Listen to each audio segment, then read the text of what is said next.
And he can rise to his feet if I am misquoting him. He said to the media, and it was broadcast to the world, that the young university graduates, if they can't find work here, let them go. Let them go and look for work in St. Vincent, Dominica, or Belize. You can get vexed, Honorable Member for St. Thomas, but look, Your Honor, he said that. This is a gentleman, and I insist that he's a gentleman. Honorable Member for... The honorable member is misleading the chamber. If the honorable, sorry, that's the point of order. If the honorable member wishes to quote me, let him quote. I'm not going to give him my words. Let him quote me exactly. I assure you, that was not what I said. Okay. Barbados probably has the most educated workforce in the entire Caribbean. We probably do. We probably do. You could put a Bajan to handle most anything, right? Because we have a basic standard of education. Why are we so afraid to take that somewhere else? You can't find a job here. You got your degree, and people saying that they come out through you when they got degrees and they can't find a job. Okay, if you can't find a job in Barbados because that level is saturated, go to St. Vincent, go to Dominica, go to Belize, where there might be opportunities you do not even contemplate. What? Bro, what are you talking about, man?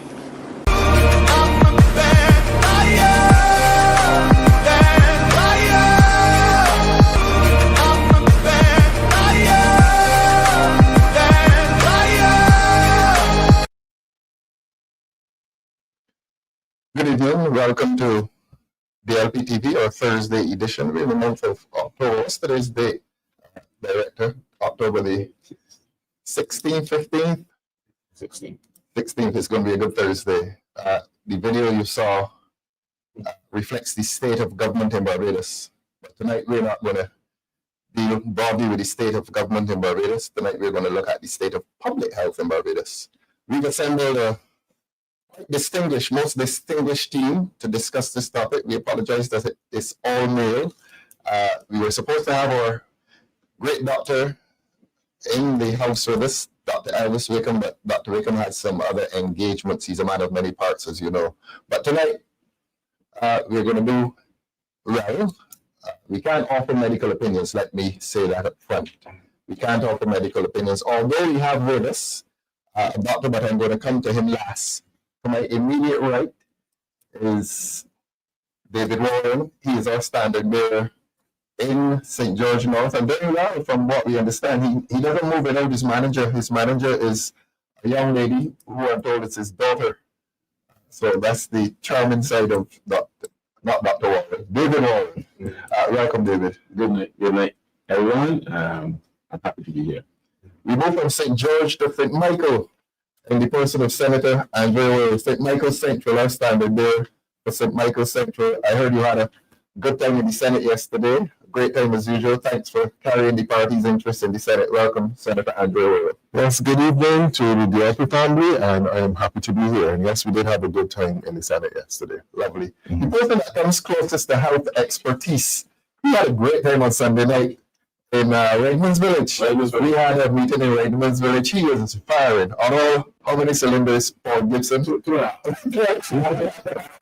Welcome. And you're going to be our medical man today. As medical man. Paul is a pharmacist, former sales. Well, marketing. The management, pharmaceuticals. So you're the closest we come to a medical man here tonight. Thank you. Welcome. Next to you is carrying the title of medical man, but his doctorate is in sociology. Dr. Derek Alleyne, always a pleasure.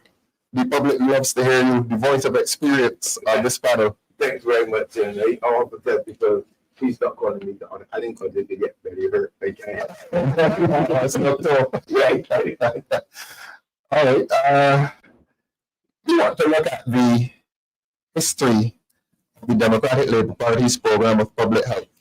As you know, gentlemen, the Democratic Labour Party has been and continues to be a party that carries the philosophy of social democracy, mixed economy, in which you encourage private sector growth, and there's also government involvement. And one of the major involvements of the government always has been, health and education have been the two twins of government involvement in the economy. The delivery of health and education It's really what has built this country, because unless the government had invested in health and education, but tonight we're focusing on health.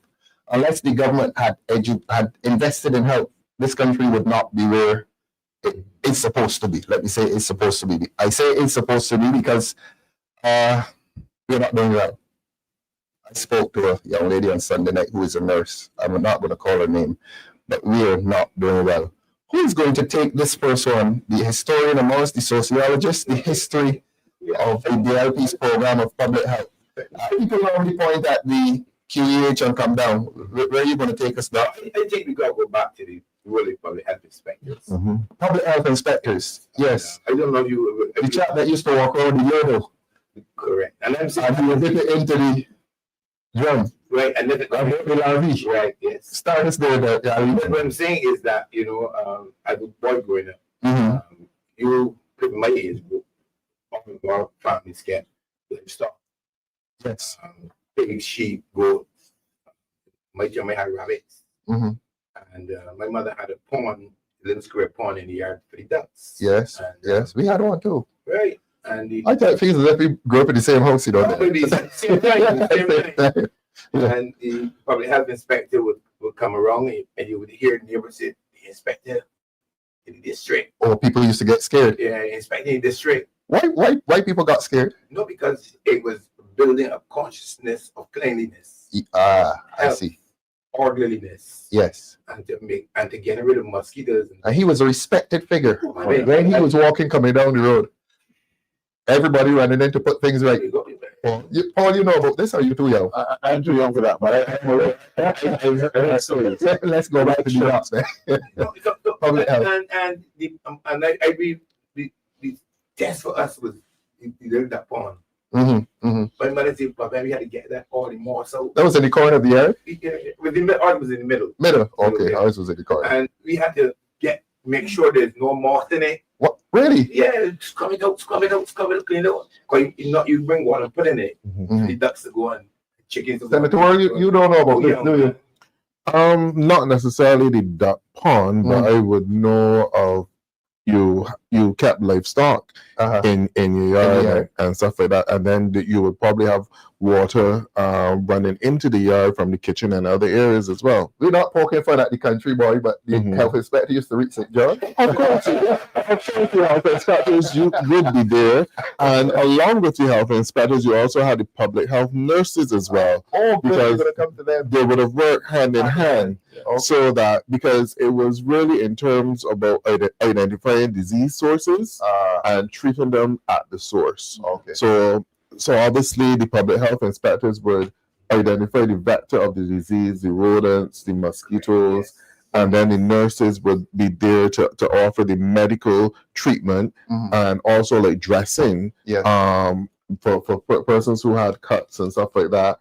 And midwives, because you have to go to the point that not many persons had their child in the hospital. You had a midwife that would come around and deliver the baby within the home setting as well. I like it that we've started the discussion at the very community level, Derek, and we interrupted you, really. So we come back to you. Yeah, and there was this general feeling about and being clean. Yeah. So to the point that when you went to school, you had to hold your fingers. Yes. Tell us about that one. Tell us about that one. You used to check your nails.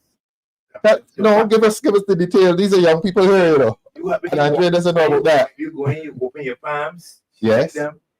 You're sitting at your desk, right? Or the desk, because precisely. And you hold your hand like that. You check your fingernails. Yes. Get a comb, a thing part of your hair. Yes. To make sure your hair comb. No Look lice. into your ears. Lice. Say, teacher. So you put your hand out on the thing. Yes. But I want you to tell this young man next to me what she had in her hand. A ruler. Right. If your hands dirty, 2 lashes by it, go clean them. Yeah. Go clean those But all of it was part of health consciousness, starting at a very young age. Health and cleanliness. Yeah. In fact, the saying was cleanliness is next to godliness. Excellent. And then you too young again. You used to get biscuit. Yeah, around 10 o'clock in the morning. So class, infants go first, or the children let rest. Class, Here, go and wash your hands. Yeah. Go and wash Again, your the hands. emphasis on cleanliness. So you are socialized into an environment Yes. where keeping things clean is part of your existence. Mhm. From at the school, at home, everything. That's very You interesting. understand? And you remember coming up and the public health sanitation trucks, they open Yes. things. Yes. And the men used to come with shovels Mm. and dump the thing into the truck. Lorries, they weren't these fancy things, Mhm. but they had they used to pull open the man to get, and 90% of the garbage was things that you couldn't use Oh, okay. because every milk That talk you absolutely could not couldn't use. use. There was very little garbage. Recycling. Yeah. We had every Well, the every milk village tins had a thing. became the thing for your roller. Oh yes, So tell them about it. polish things. Yes. Yeah. Jelly roller. Mhm. The top of the Milo thought if you can get one, 'cause we can't afford the Milo, we got to find the top. That will be steering wheel for the Yeah. roller. Yeah. Okay. But the Tin Smith took every empty vessel and made a cup. Oh. Yes. So I not The Milo thought used to become a cup. So there was a lot of recycling. So you did not have that much garbage as you do. no, That's amazing. everything had a second or third purpose. Mhm. And I was telling my mother, somebody give my mother a tea set. Mhm. And up to now, it never come in cabinet. Let's go back. Let's go back to health consciousness, Yeah. David. You grew up in St. George. Oh yeah. Yeah. What Derek is saying is familiar to you, or you? Very familiar. I went to school that was primarily a church school Mhm. before the government took Tell us the over. name, please. St. Augustine's Boys School, Right. And, next to the church. right next to the church. And that famous cricket ground. Oh yes. We're not going to the cricket No, ground no, today. But everything Derek said basically, Mhm. You're familiar I with it? can identify with. Yes. And many of us didn't wear the school shoes. Mhm. Mhm. We went to school barefooted, Mhm. and the fingernails clean was a must, and the hair being kept tidy was a must. Mhm. Mhm. And so we had, yes, those practices helped to build a foundation in us. We were able then to, based on that early start and being Conscious. health conscious, Yeah. that would have started us on a path where we now find it easy to deal with health issues. Okay. Paul, you, in a sense, you and Andrea are the little brothers on this show. So these all practices may not be as familiar to you. So we'll come to you in terms of the public institutions hospital. Mhm. In those days, we did not have polyclinics, did we? We had more. And more. And Yeah, more. tell us about that, please. Yeah, well, I remember having my being vaccinated Mhm. at the polyclinic. Is that the Black Rock Polyclinic or Emor? Between those two. Oh, you're a St. Michael man. Yes. Okay. Yes. Yes, right next Oh, to the psychiatric hospital. But that came later. But my mother would take me, and I remember getting getting stuck. Yeah, with in my in the shoulder to get Yeah. the tuberculosis and all these other Yes, things. yes. And I'll tell you the truth, the Bantu shot they call it. But that was for me my start in health, because I remember that we had dentists, polyclinics. Mhm. We had access to dentists. Really? Yes, there were access to nurses, Mhm. and the whole thing of giving drops, the They polio called it drops. polyclinic in those days? I No, don't think they did. No, it was an MOR. They would just call it MOR. Health center? Health center. Health center. But then when we had the delocalized, was it Yes. Decentralized. decentralized Yeah. facilities, Mhm. they became poly. Poly. Poly meaning many clinics. Yes. So you had a maternity clinic, you had dental clinic, Mhm. you had a dressing clinic, Yes. your eyes and all these different things. This system Yes. worked, Paul? You found that it worked? Oh, absolutely. For the As a matter of fact, I don't know what is happening in 2025 versus Yes. what happened What back happened then. Money used to pass, or it was a free service? No, I think nurses had a calling. Yes. It was called a calling. No, you did not pay at these health No. facilities. No, it's all free. Yes. Yes, and nurses took on the health of the nation as if everybody was Yes. their own. Yes. You know, they yes. owned the thing. in a sense, they mothered the Their nation. mother, they Yes. were loved, they were respected. Yes. So much so that people may not have had a lot, but they would bring a banana, yam, or whatever to the nurses, Really. the pharmacists, the doctors, and so on in the clinics. And Derek will tell you a society that showed love. yes, Yes, so yes, I yes, agree. yes. I totally Sorry, agree, Derek. No, you're right. I think people were loving Mhm. and caring for people meant something. Mhm. Mhm. And I remember a nurse was honored and revered, and respected. You would never speak down to a nurse or Right. disrespect a nurse They or were doctor respected. or revered, pharmacist. and Yeah, they're respected. decent people. Mhm. And as the society advanced, Yes. they became more qualified, more professional. Mhm. You had more people coming in from overseas, the midwives and so on. And Mm-hmm. Barbados's death rate was Mhm. very, very, very low back Very low. in those days.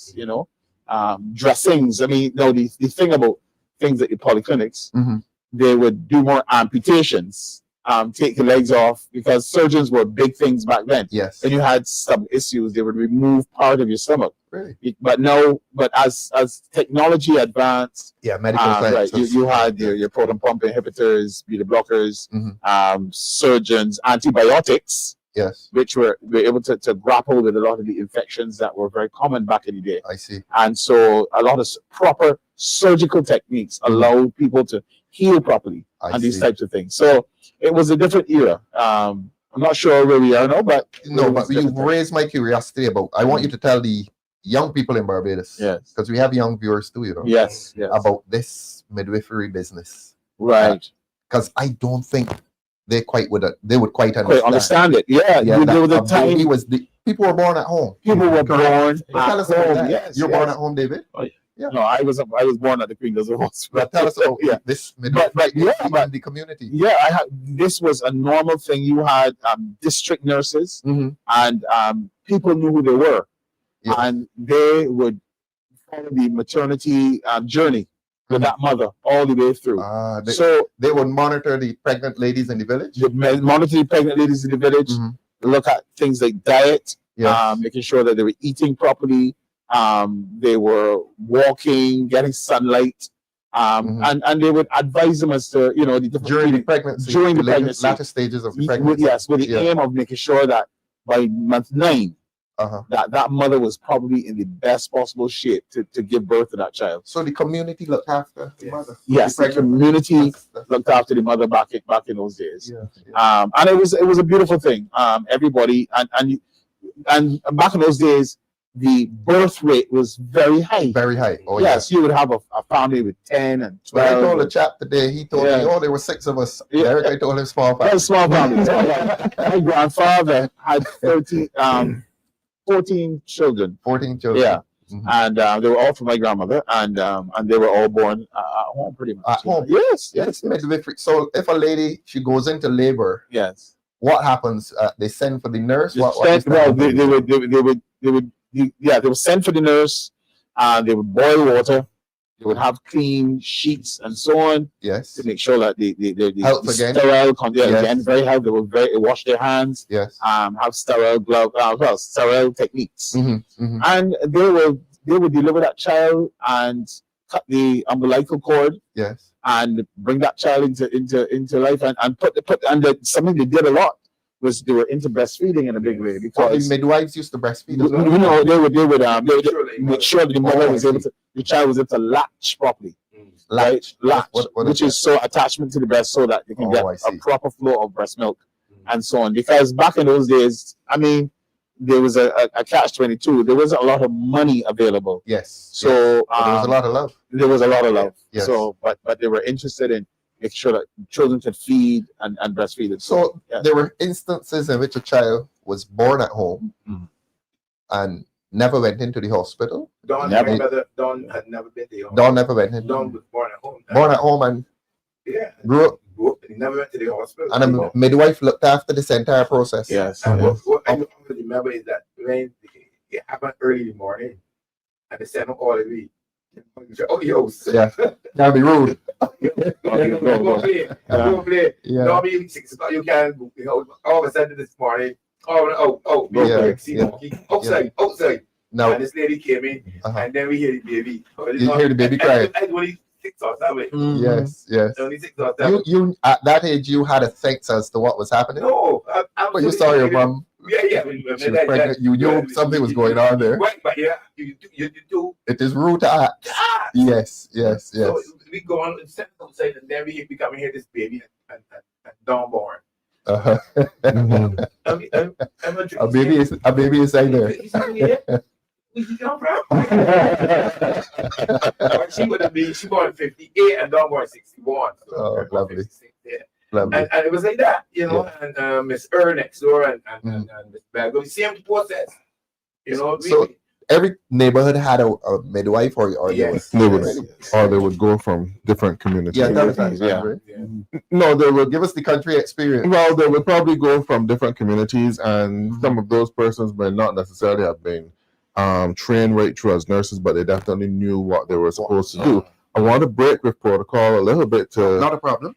someone who would probably know a lot about this and be able to contribute to this history exercise. Mhm. I would wish to say happy birthday to a lady Yeah. from Longsford Road, Waterford, who is celebrating her 104th birthday Excellent. From today. her representative. Yes, so that's from the constitution. The Give DLP St. Michael Secretary Branch, 104 years old. Celestine Edie from Longford Road, Look at the camera, Waterford. tell Celestine. So happy She's probably birthday, enjoy your day, and I'm certain that you will be delighted for the opportunity to contribute to this back in time conversation, because you would know more about it than any of us here. That's right. So That's happy right. birthday, Miss Edie. Happy birthday from the entire panel and the Democratic Labour Party. Of course. Yes.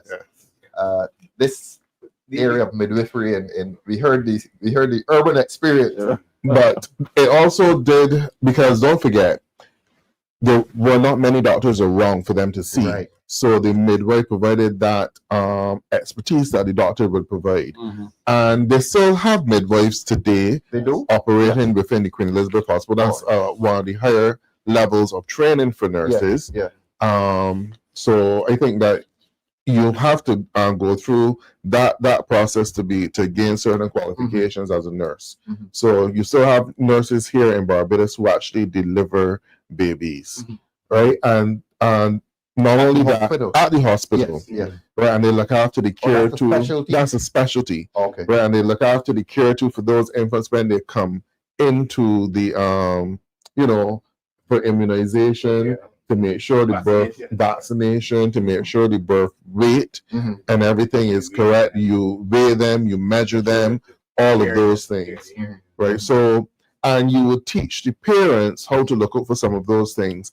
Yeah. And obviously, you would have to give some instruction in terms of nutrition Mhm. as well. Was the appropriate food, Mhm. or how to blend food for the babies, Mhm. and those kind of things. So the proper way to hold a child, Mhm. and all of those things, the midwife would do. Would do.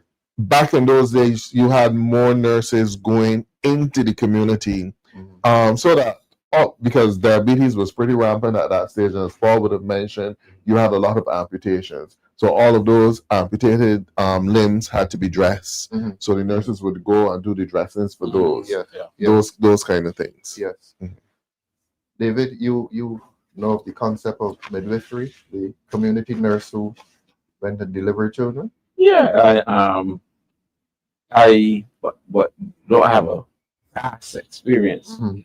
of that, but I've heard the stories. I heard the stories in regards to the midwife. I think remember I was born at home, so Your home birth as well? yeah, it was one birth. So In St. George? in St. George, yeah. St. George. Yeah. We had our midwives. Actually, as Andre just said, there were persons within the community who were not trained in nursing, Mhm. but they understood the concepts. Mhm. They understood the techniques. Mhm. So they were the trusted ones. They were the ones that would have been expected to step up at that point in time and assist. Yes. And they did a good job. Look at me, I'm here. 18 years later, right? 18 years. All right. Let us go modern then. The polyclinics. Again, before we do. Oh, yeah. I just want to make a general point too, that the consciousness of health. Yes, Derek. And I remember I come from a family that have had a long attachment in psychiatric hospital. You want to clarify that? Not that we were patients. Not that we were patients. But I'm a master. Okay. And Clyde's mother, Mm-hmm. Clyde's father, Yes. Clay's brother, all were at psychiatric hospital. Uh-huh. So we had a connection. So where was Colvin in all this? You know, Colin should have been a patient. but the point making, even the whole idea of psychiatric nursing, everybody did a madman. Well, that's the dark side of health. Correct. I just bring in that. Of I don't want to healthcare. leave tonight. Yeah, that's a Unless we touch without that. we discussing. And in a very compassionate way too. Right. Because there you may wish to make the point as to how mental health was treated back then. Bad stigma. Bad stigma. Paul, I see you responding. Yeah, I remember. I mean, I'm glad you made that point because we were from the Black Rock area, many of us, and can anything good come to the Black Rock? Many good things come to the Black Rock, of course. And I remember because I attended Deacon's Primary, and I remember the whole stigma of psychiatric care was in a completely different Yeah, space. people whispered about it. They whispered about it, Yeah. and it was a very taboo thing. In To fact, be they used to mad, say, to be quote they used unquote to mad. whisper, you know, he's going to come. He's going to come. Yeah, he's going to come. Right, here and there. Yeah, you know. Yeah, but you know, not that the nurses and the doctors weren't sensitive to what was happening. Mhm. It was a societal taboo. Yes. But we had persons. I remember my father-in-law, who was a chief nursing officer, the principal nursing officer in the psychiatric hospital, God bless his soul, Rolf Springer. Mhm. He went to Australia. Yeah. Government of Barbados. They were so interested in advancing psychiatric care in Barbados that he went to Australia, studied, and came back here and lifted the whole level in terms of techniques and what was practicing in Australia and so on into our psychiatric hospital in Barbados. Yeah. One of the amazing things about psychiatric care, though, is that we saw the advent of new molecules, new drugs that they were finding to assist. Yes. Before, when your dopamine level was out of whack and your serotonin level was out of whack, and They told me, Frank. we're talking about when we were all into school, there was very little that could be done. People even do shock therapy and dark therapy and all. It was very, very morbid. But with the advent of these molecules, people were able to manage their psychoses, Right. their right. depression, the manic depression, the schizophrenia. You know, Paul, Yeah. it was mental health was treated as a character flaw Yes, Uh, it was. as It was. opposed to a condition, an Right. illness. As a matter of fact, I'm happy we raised that point because one of the things that I would like people to go away with from this program tonight Yes. is when you have hypertension, Mhm. your hormones that manage your pressure goes out of whack. Okay. When you have sugar or diabetes, Mhm. you have your sugar levels I've go out heard of that whack. term for years. Yeah, sugar. Yeah, because we're speaking to the audience here. Yes. When your thyroid is acting up, it Mhm. goes out of whack. Yes. When your dopamine level is out of whack, Mhm. it affects your brain. Yeah. When your serotonin levels are out of whack, So it affects you mentally then? yeah, it affects you mentally. So what happens is that the point is that diabetes, hypertension, thyroid, psychoses, and so on are all malfunctioning of hormones Right. Right. and chemicals. Mhm. But we kind of treat psychosis a little different and treat diabetes a little different. Yes. But in 2025, it is all on the All- same level. Yes. We've accepted now that we can tweak and adjust the Mhm. dosage of different things Mm. and bring you back into line. Bring your sugar back into line.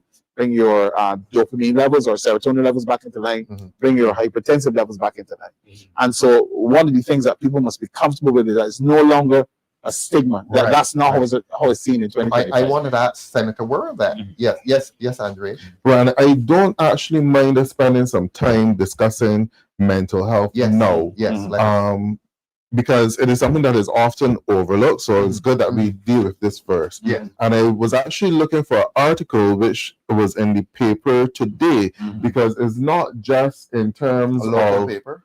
in Barbados today. I think it was yesterday's edition. Mhm. It's not just mental health that would require psychiatric treatment, but also emotional counseling, I see. right?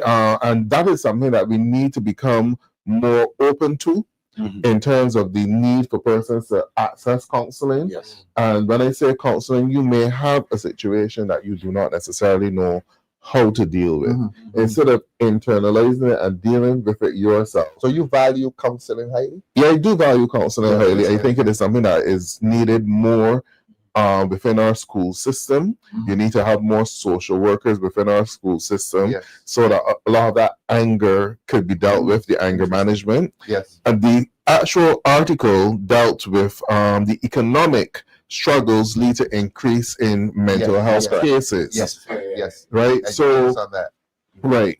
So these are things that you have to pay attention to because you have people now that are finding it harder to cope, Yeah. to make ends meet. Yeah. You Financially, you mean? financially, Yes, yeah. you're running out of money. You have your children to feed.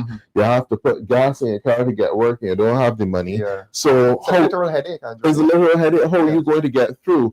You already asked all of the persons that you can borrow money from. Yeah. The Yeah. end of the Yeah. month paycheck is still a week or so away. Mhm. How are you going to deal with this? And then you also have people who are losing their homes because they can't afford to pay their mortgages. Yeah. You have people who go through depression. Yes. And one of the things that Paul did not mention, simple things as menopause. Menopause. A woman who's going through early menopause Yeah. because of the change in the hormonal balance experiences a lot of mood swings, depression, Okay. all of those things. And you need to know how to cope with these things. And you also need to be a little bit more sensitive because let's look at it. Okay, we have a number of persons in Barbados who have strokes or illnesses which would cause them to become medically unfit, and then they have to give up their jobs. You know that when you do that for a long period of time, you go without pay, and you don't necessarily get the same level of pay that you were accustomed to. But then you still have in the background all of the financial stresses that you had to deal with, plus your medical health as well. So all of these are things that bear you down.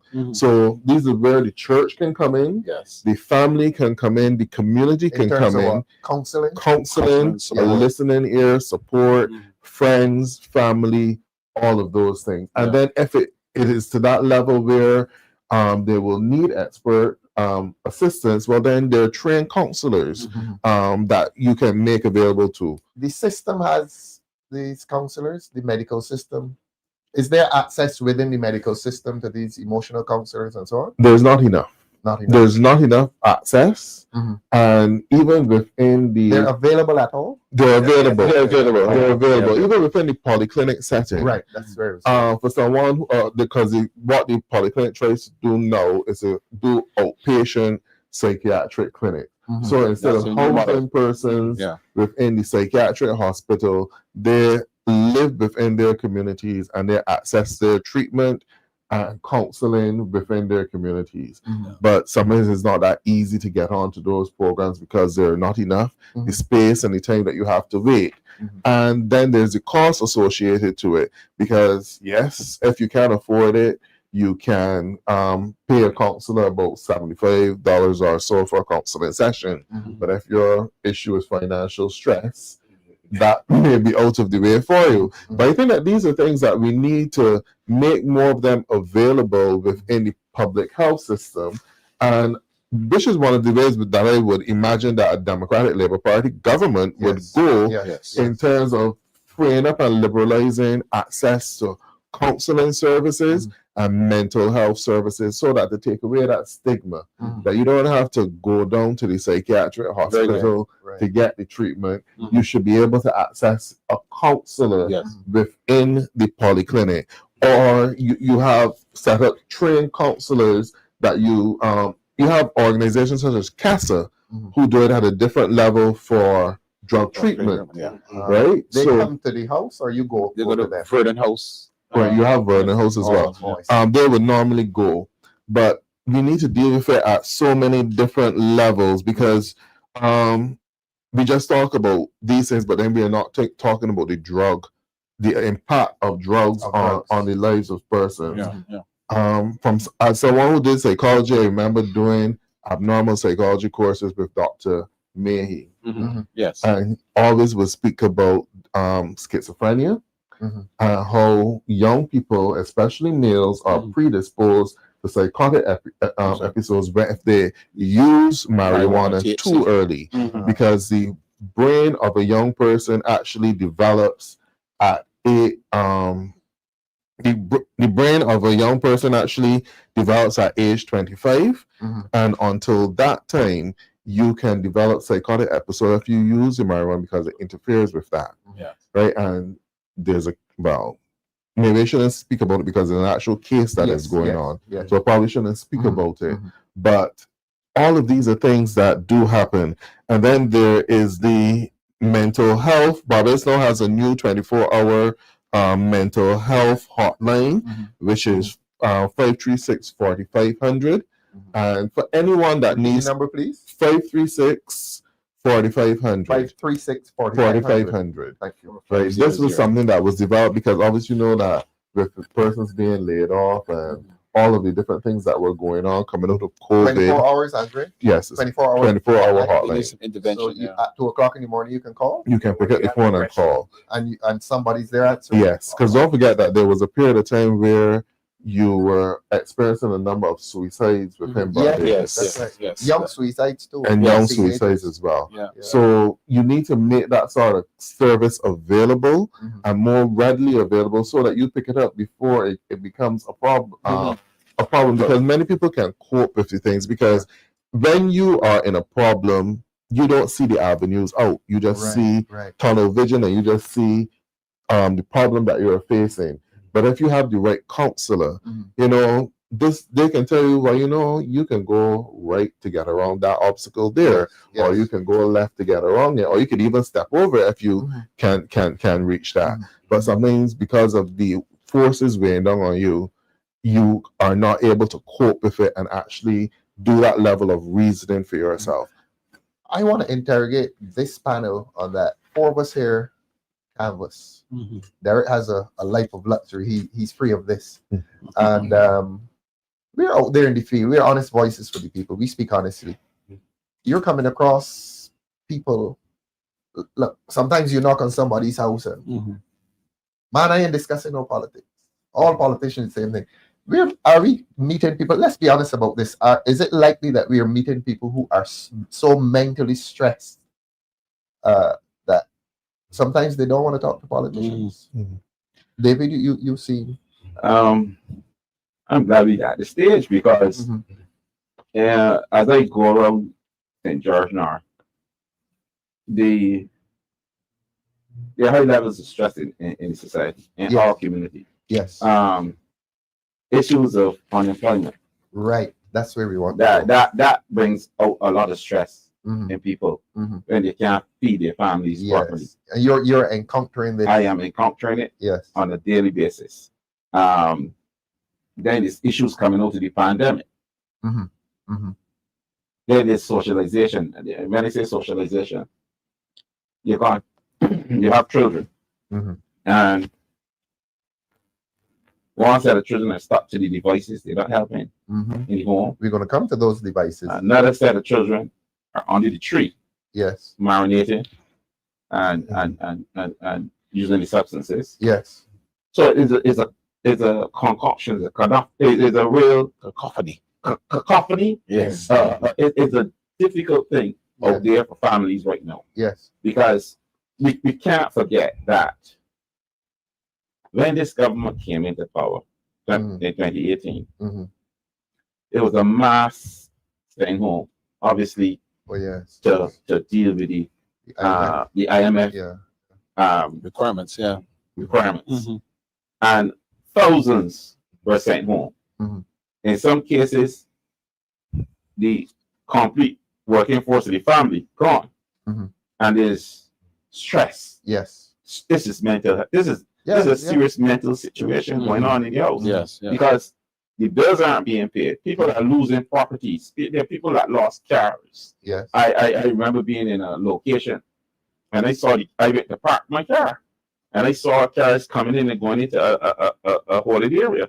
And I asked the guy, so what's all these cars? So those are cars being repossessed. Yeah. So these are things that help to bring about stress in families. Mhm. The fact that people can't pay the bills, they're losing stuff, they're losing homes, they're losing cars, and all of this will add to mental health issues and mental health difficulties Yeah. and complications. And there's a lot more. You see, a lot of the this conversation can take us so far because even within the communities, the what do you call them? The places where the young people normally converge. The blocks. The blocks. Not only the blocks, but the cricket clubs, Community centers. the community centers, right? A lot of the community centers are closed. Yes. Yes. And some of them are in disrepair, and they're not being utilized. And so the young people are not being channeled in a direction that can help with stress and good mental health. So we are in a time in the history of this country where mental health will be a problem. Will be a problem. It will increase. It will increase because people are under stress. Paul, you're seeing that stress out there. Absolutely. In St. James Central, I can tell you beyond a shadow of a doubt that you go from home to home, and you not only among the young people, we forget that over 60% of Barbadians are over 50 years old. We don't have Give us those aging. numbers again. Over Over 60% of Barbadians are over 50. 60. Oh, Yeah, okay. over 60%. Yeah. And we don't have an aging population. We have an aged population. That will take us That's the interesting geriatric because it's geriatric health, right? Because that will take us into another thing. But I do see it, and what I'm finding now is that there are a lot of older people. I know there are the young people on the blocks and so on, but there are actually older people who really cannot afford their food. They cannot eat, and they don't have anyone to talk to sometimes. Financial pressure again. Financial pressure, emotional pressure, somebody to Yes. connect with, and Yes. and this is why I believe that, and I mean, this may sound like a little segue, but the geriatric hospital that was just built, Yes.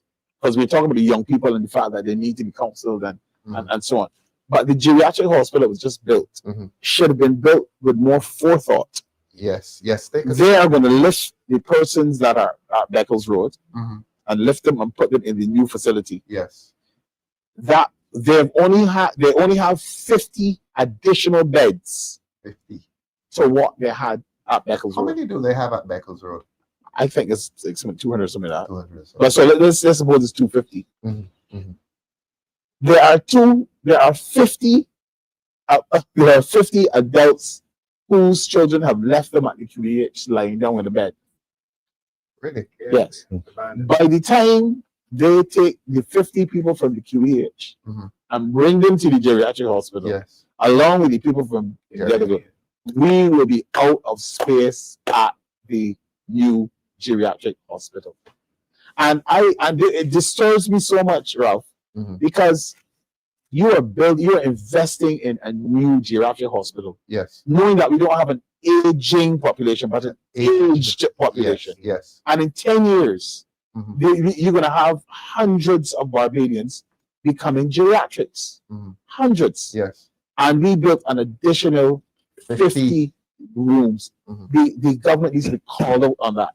But It's short-sighted. You're Yes. not, you're, Very, you're, very you're, good you're point, not Paul. really internalizing what this government is doing. They're killing them.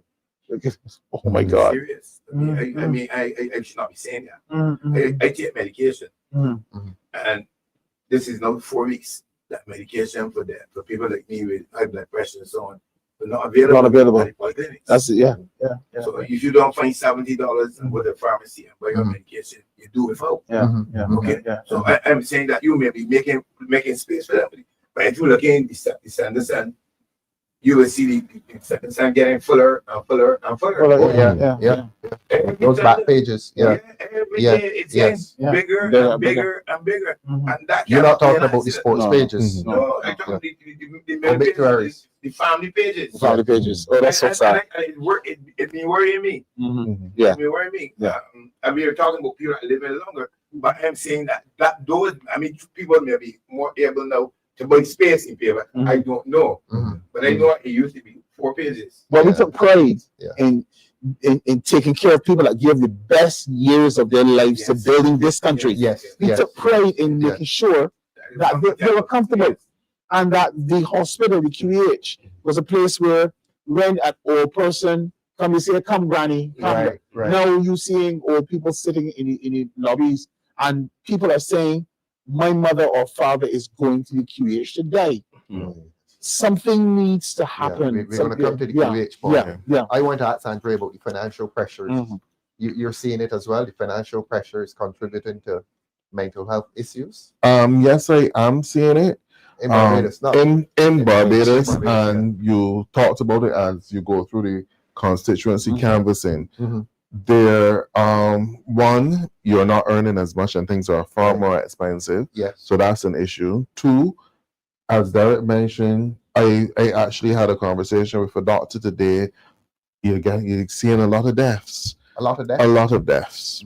Mhm. Well, you're seeing a lot of deaths, so that is impacting on families because in some cases it is breadwinners who are dying and then leaving the rest of the family now to cope with it and to struggle and to find a way to make that income which they would have brought in. Because if you look at it, over the last couple of weeks, you saw a number of persons who died before reaching retirement age and died suddenly. Yeah. A lot of that is happening in Barbados. And as Paul would have mentioned, this is of general fear among all Barbadians.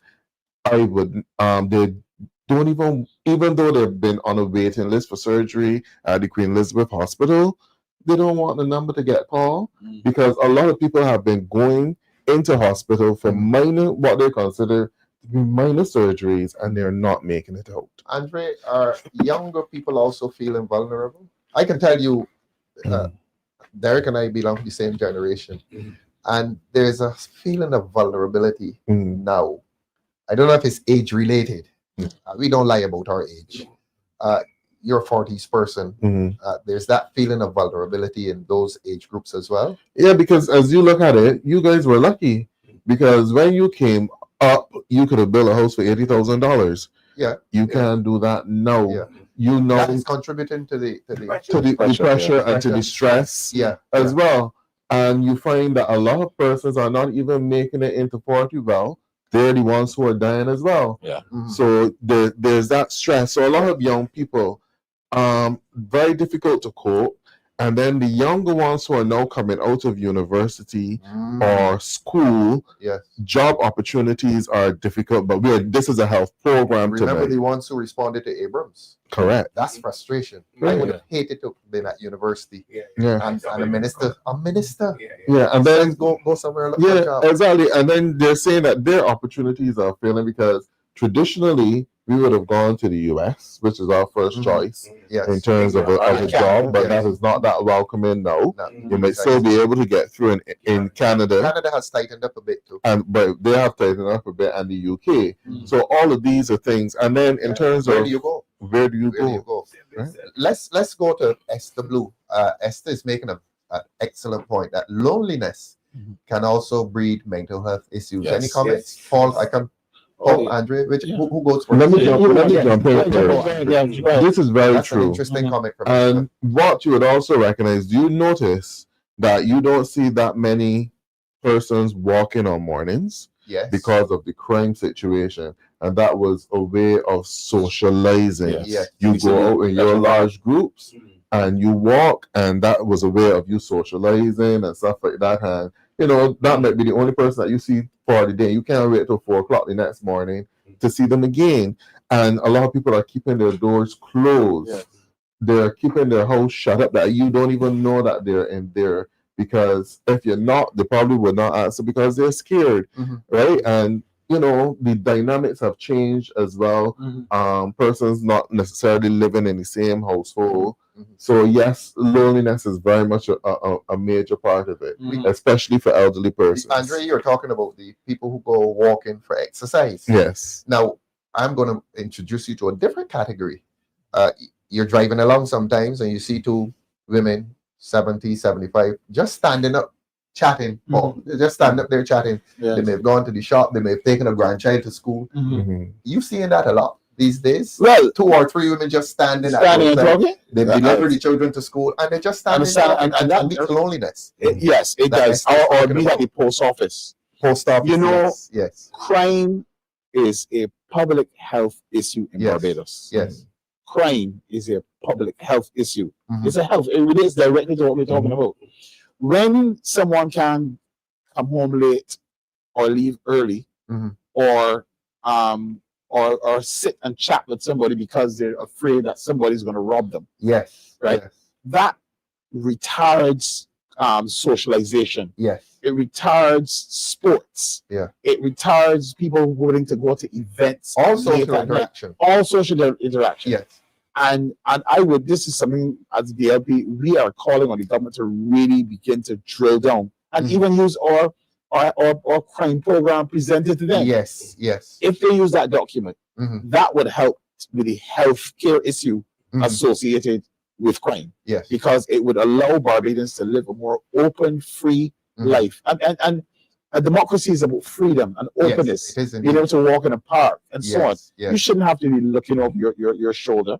Correct. And unfortunately, because of what Andre mentioned in Mhm. terms of the state of the economy, Yes. a lot of persons are finding themselves wanting to rob people, Mhm. and a lot of people not wanting to come up because they don't want to be robbed. Right. Right. And it is something that I believe the government should put the lasers on. It is time for that. Derek, I wanted you to take us though to the old person in the house alone, from morning to night, right through to the next morning. We have those in Barbados, Of course. don't we? Of course. And I know you're going to tell me about the extended family back in the day, and the grandmother is there, and the mother, and the children, and the aunt. And, but we have, that is what Esther is talking about, I think. The person, the old person in the house. We have, I think I can call his name. Mhm. Used to be a cricketer. Sure, you want to call the name? He a male nurse. And he's now. All right, don't call the name. No, right now, Don't call it. 80 Mhm. somebody. And he was living alone. He was a member of the council, like a West Mhm. council and so on. And his son has just come to start looking after him Mhm. because he was at home. So you're talking loneliness here, Loneliness. and Yeah. the dread effects of loneliness. Yeah. And every morning, a couple of us would go and chat, but we got our business to do. Right, right. So you give him an hour or so. Yeah, we want to sit down, we talk with him. How is he coping? Well, he's just come back out of the hospital. The end of the hospital, he just came back out last week. Mhm. Because and the major problem was loneliness. Ma- He sitting so when somebody's active, Mhm. they're being Yeah, active, yeah. playing cricket, up in the youth group, Mhm. up in Empire Club. The NAB program deals with that, Andre. They still The do people, visit. the home help, Home help, yes. because I understand that some of the home help people perform That service function, of, yes, of They breaking the need loneliness. training. yes. They actually need- talk. They but actually The good talk. ones, the good ones. They need training though, and that's an area that the government that is concerned will build on. Yes. Because as the age community The age, needs interaction. Yes, yes. The thing now, back in the 1980s or 90s, the churches used to have their program Yes.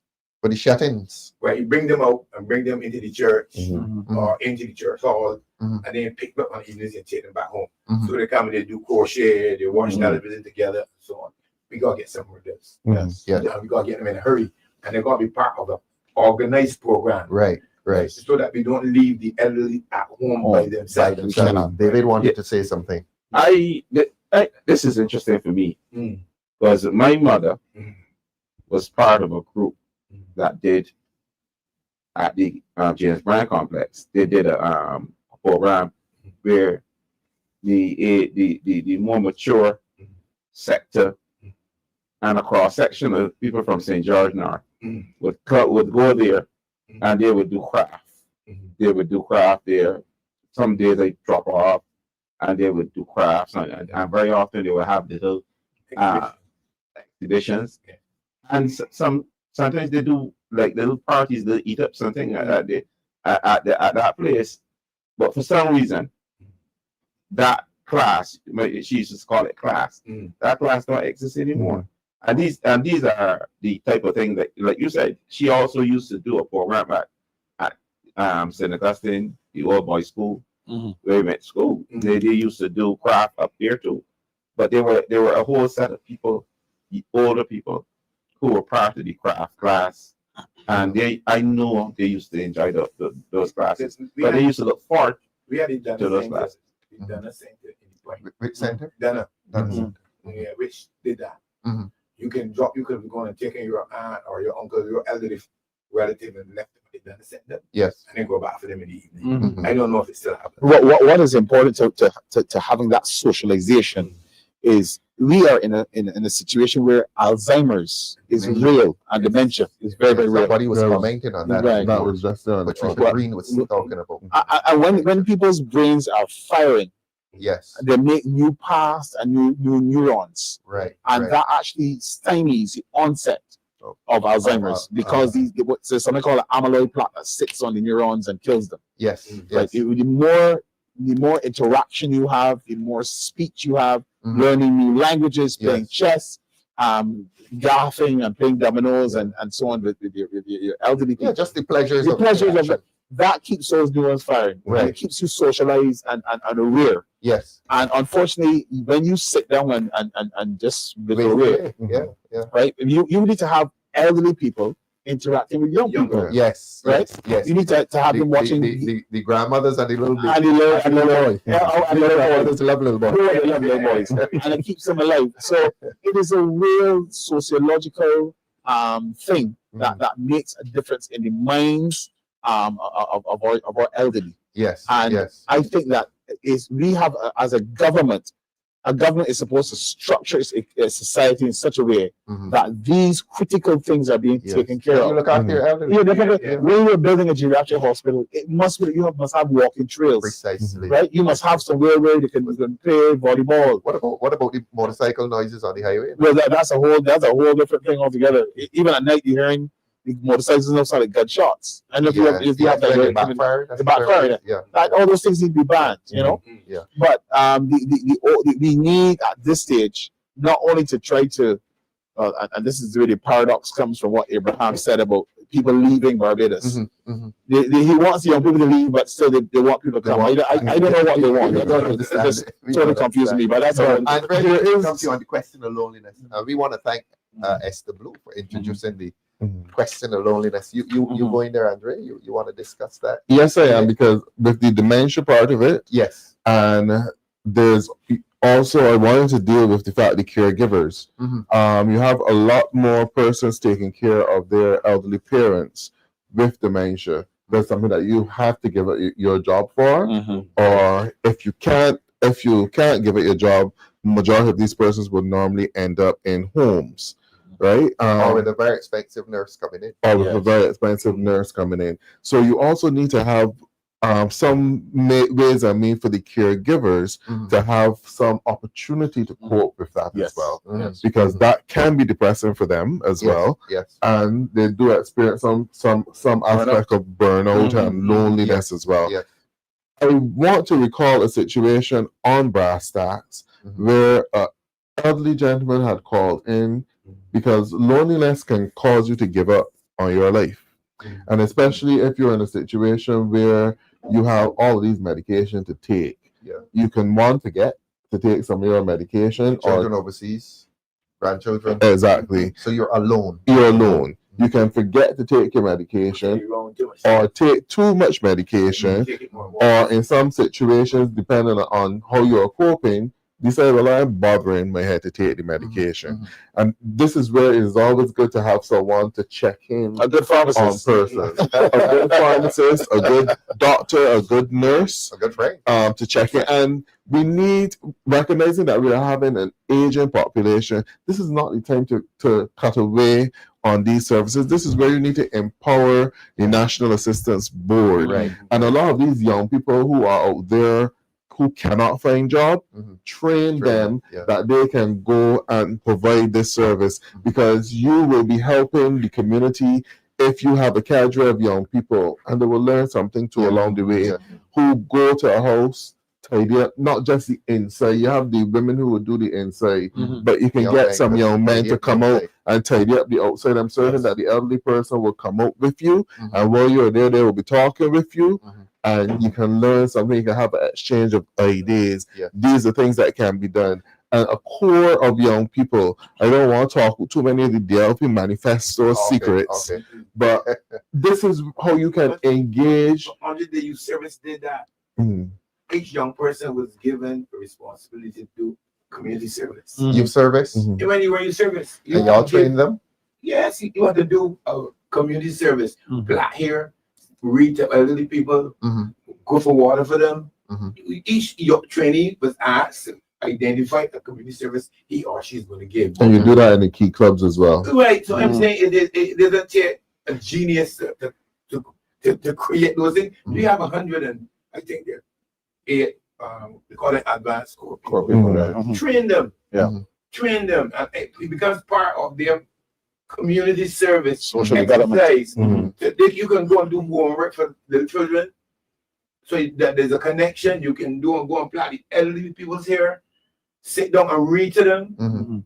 You know, you can't do the medical care, but the socialization part is what's missing. Yes. And we're going to use those programs to improve the lives of those people in their dying in the elderly years. Yes. And there's nothing greater for elderly person than someone young come and says, let's watch the video. Yes. Yes. Keep it company. My mother is 90, and I sit down and I watch Lucy Ball With her. right? I go and sit down, put on an old cowboy picture with John Wayne, and she's there laughing and enjoying it. You know what I'm saying? And my sister tell me you saying that. Treasure those moments there. Yes. Yes. Precious. Right.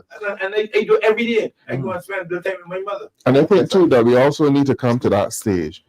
It is better for a family member to care for an elderly person inside the home instead of you having to pay someone to bring them in for the care. Government needs to accept this position at some point in time that you may need to start programs where you pay family members to care for their elderly persons within the home. They will get better care. There'll be that loving support, and then they'll be in an environment that which they're accustomed to, so that they will feel, the elderly person will feel more comfortable and secure. So that is something that you need to do, because you cannot have people rushing sending their grandparents and stuff like that into the homes and stuff like that. The children don't get a chance to interact with And them. they feel confused. They get Exactly. confused. And The person in the institution becomes But when you send them from their normal, as you were suggesting, Andre, and I agree, when you're going to send somebody from an environment that they're comfortable in, they feel abandoned. and they feel abandoned. They say, but where's my toilet? Where's my book? Where's my cane? Where's my hat? They don't. It's a strange environment. I think they're miserable. You think they're miserable, but they're really they're uncomfortable. And not only that, but elderly persons are stuck in their ways, so they know that they get up at 4 o'clock in the morning and walk down the corridor, bypass that table to get to the bathroom, and you put them in a home, And they hit their toes. exactly get They don't confused. last much longer. They don't. No, they don't. And I think that you will benefit more by having family members care for them. And if it means that the person has to give up their job to do it, I believe that government should offer them some sort of stipend, because they will still have their children to take care of. They still have their mortgage to pay. They still have children to send to school and stuff like that. And that is what a caring Democratic Labour Party administration, I believe we will do that.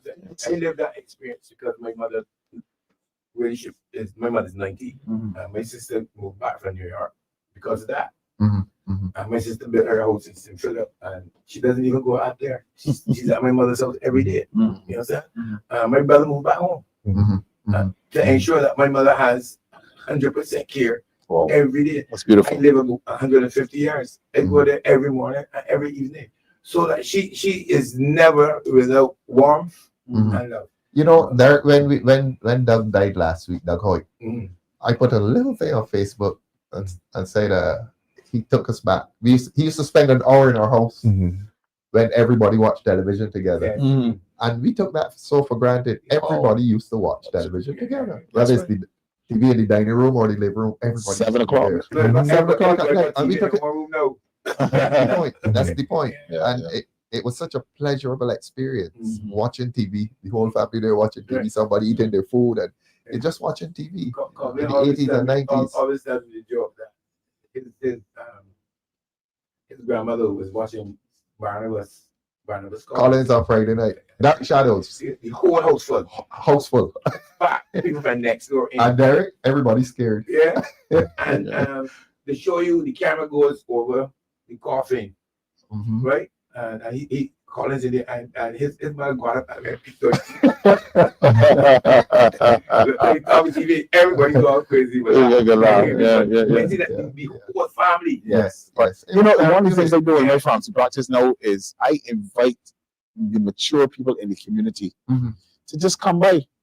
At the pharmacy? Yes, don't have to bend. Just come and talk. You're doing a good service. Yeah, and I remember they just come there and talk. Just come because they say, you know, there's nothing to do. Yeah. So there's some of them that talk about cricket. Valance Connell would come a man and he would talk about how he would, you know, how you had to come after the six. You can't, you know, Charlie, you know, these boys. Griffith. Yeah. Can come up in the high up in the order and talk about the football and you know, and then they say, see you later. They're gone. But but what happens is that they have a space where they can come and talk and socialize. Yeah. And You remember you complained on earlier program with the closure of the Holocaust. Yes. And that's the precise reason why I complained. Because they had a group of elderly people who said agree to change them checks like Thursday at 4 o'clock. Yes. Get time to socialize. Yes. So the post office played a role as well as getting those elderly people at least to socialize and interact. So we always got to be conscious of when we making changes. Yes. That we look at see what are the effects of those changes. Governance. Yeah. Let me do some politicking here. I was in St. John on Saturday. Charles Griffith. we had a grand time at the cricket. St. Catherine played St. John. St. John did better. Yes. And I was surprised to hear a resident say something that we as a party have been saying. We've been saying it for a while. He lamented the fence, Andre, that they put around the field. And you're in the middle of a community. We've said this here before, but we're talking mental health tonight and social intercourse. And the people can't just walk onto the field. Now, put a bench there, sit down and watch the cricket. You have to come around this barricade. And they've cut off the community. Wow. And I think that that's not a good thing. I don't like it. I don't like it. It's a message that you're sending. I mean, I couldn't see myself going to think, Yes. Yeah. Destroy the thing. I am not going back to St. Catherine. Yeah. And we're still on mental health. Yes. You know. I'm not going back to St. Catherine. And social interaction. And the thing about St. Catherine is someplace you can sit down on the other side of the road too. Precisely. You know, Precisely. Taking the cricket. No, but there's a fence there now. There's a St. John has one too. Yeah. St. Catherine has one. Yes. Hoyts Village has one. Hoyts Village has one. Yeah. And that one for the life of me, I don't is very expensive. Yeah, there's a lot of money for it. Notice that since you have those fences going up, you see less people using the playing fields. So that means that we're going into another area of health. Not just mental health, but sports and physical activity as well, and its relationship to mental health. And not only that, but diabetes, hypertension, NCDs, those kind of things. So I don't think that this Barbados Labour Party government has dealt with the effect of COVID well. We need to recognize that we have a situation with long-term COVID in Barbados, which is probably resulting in a number of persons needing to seek the services of the accident and emergency. Right, persons are not getting enough exercise because of the cost of living. Your diet is completely out of whack. Some people don't even cook more than once a week, and then you spend the rest of the time buying food or buying bread or buying unhealthy things to eat. You see the long lines in the place I wouldn't call the name now because it's associated with a negative, but you see the long lines to get into those places. On Sunday too. On- Especially on Sundays, upset me. Listen, even last week when the rain was pouring, the lines were long with those places. But it just goes to show that our health has deteriorated, not only mental, our physical, nutritional health, emotional health, everything. Well, Andre, let's talk about that then. Let's talk about food and health and the kinds of foods that are now available to people in Barbados.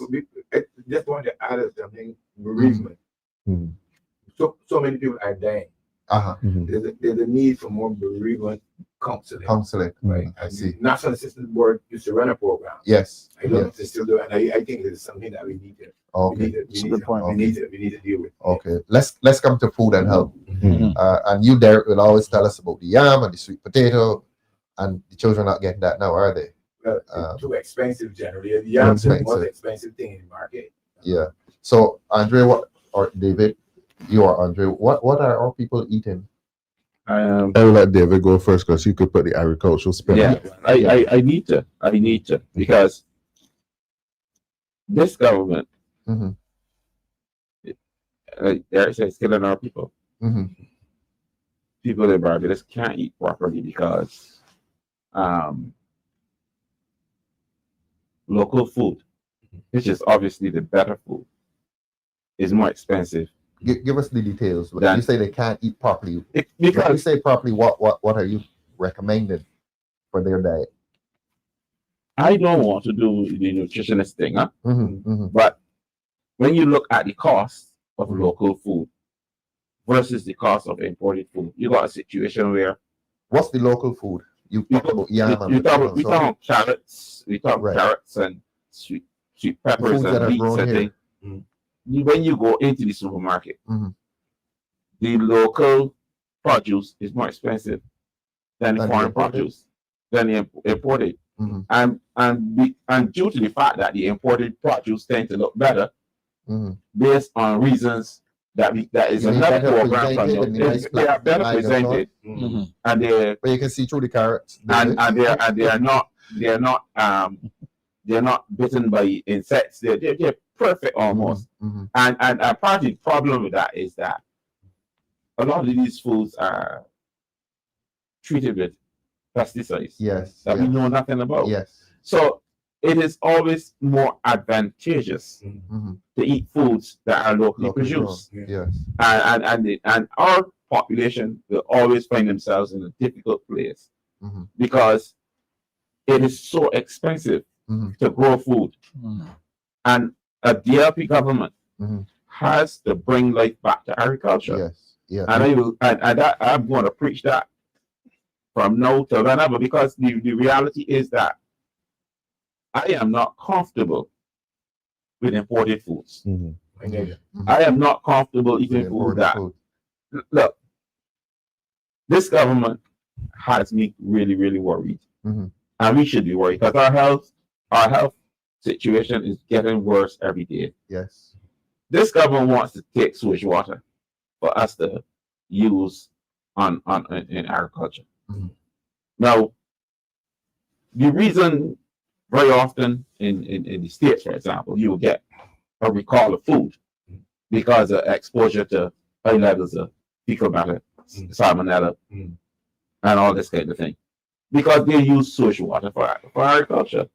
So why we see these things happening and we're not learning from them? Why do we want to go in the direction where you can have the treated water go out of balance and you do a whole field and make a whole community sick or something like that? We were doing very well. We are doing very well with sewage water. But here's the government coming saying to us, we are going to set up a treatment plant, and the water is going to be used in agriculture. Some is going to go back down to the aquifers, whatever. But the reality is that in my mind will put our health at risk. That will put our health at risk, and we need to double down as the Democratic Party on providing better sources of water Mhm. for the use of our people. Because what this government is doing is setting us up to get sick. Yeah. Mhm. Exactly. They're not interested, they're not taking care of us. Mhm. Mhm. They're not taking care of We're us. not Like buying our the- local food. Yes, Like the brown water in St. Lucie. I saw something going around today, the St. Lucie brown water, and it's a shame that that is still going on at this time. But I want to read Yeah, a read comment Alleyne. here from Alvin. Alleyne. Alvin Bob, a DLP must develop policy, and believe me, the DLP government must develop policies that see connection between affordable, healthy food, affordable and quality health, physical fitness, and mental health to reduce our healthcare bill, which is very true. Yes. Because I grew up in the country.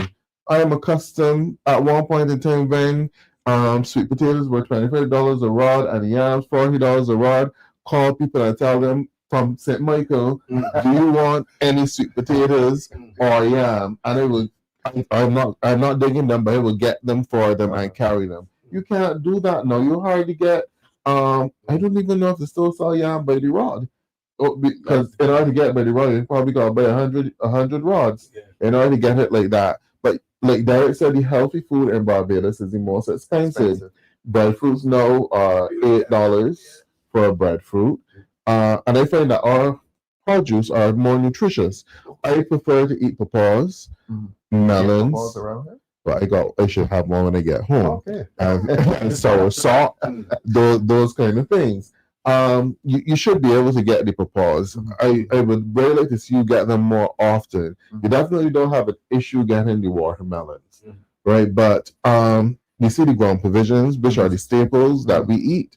The sweet potatoes, we should be getting that more readily. I was embarrassed going to New York, and you can get sweet potato for In New less York?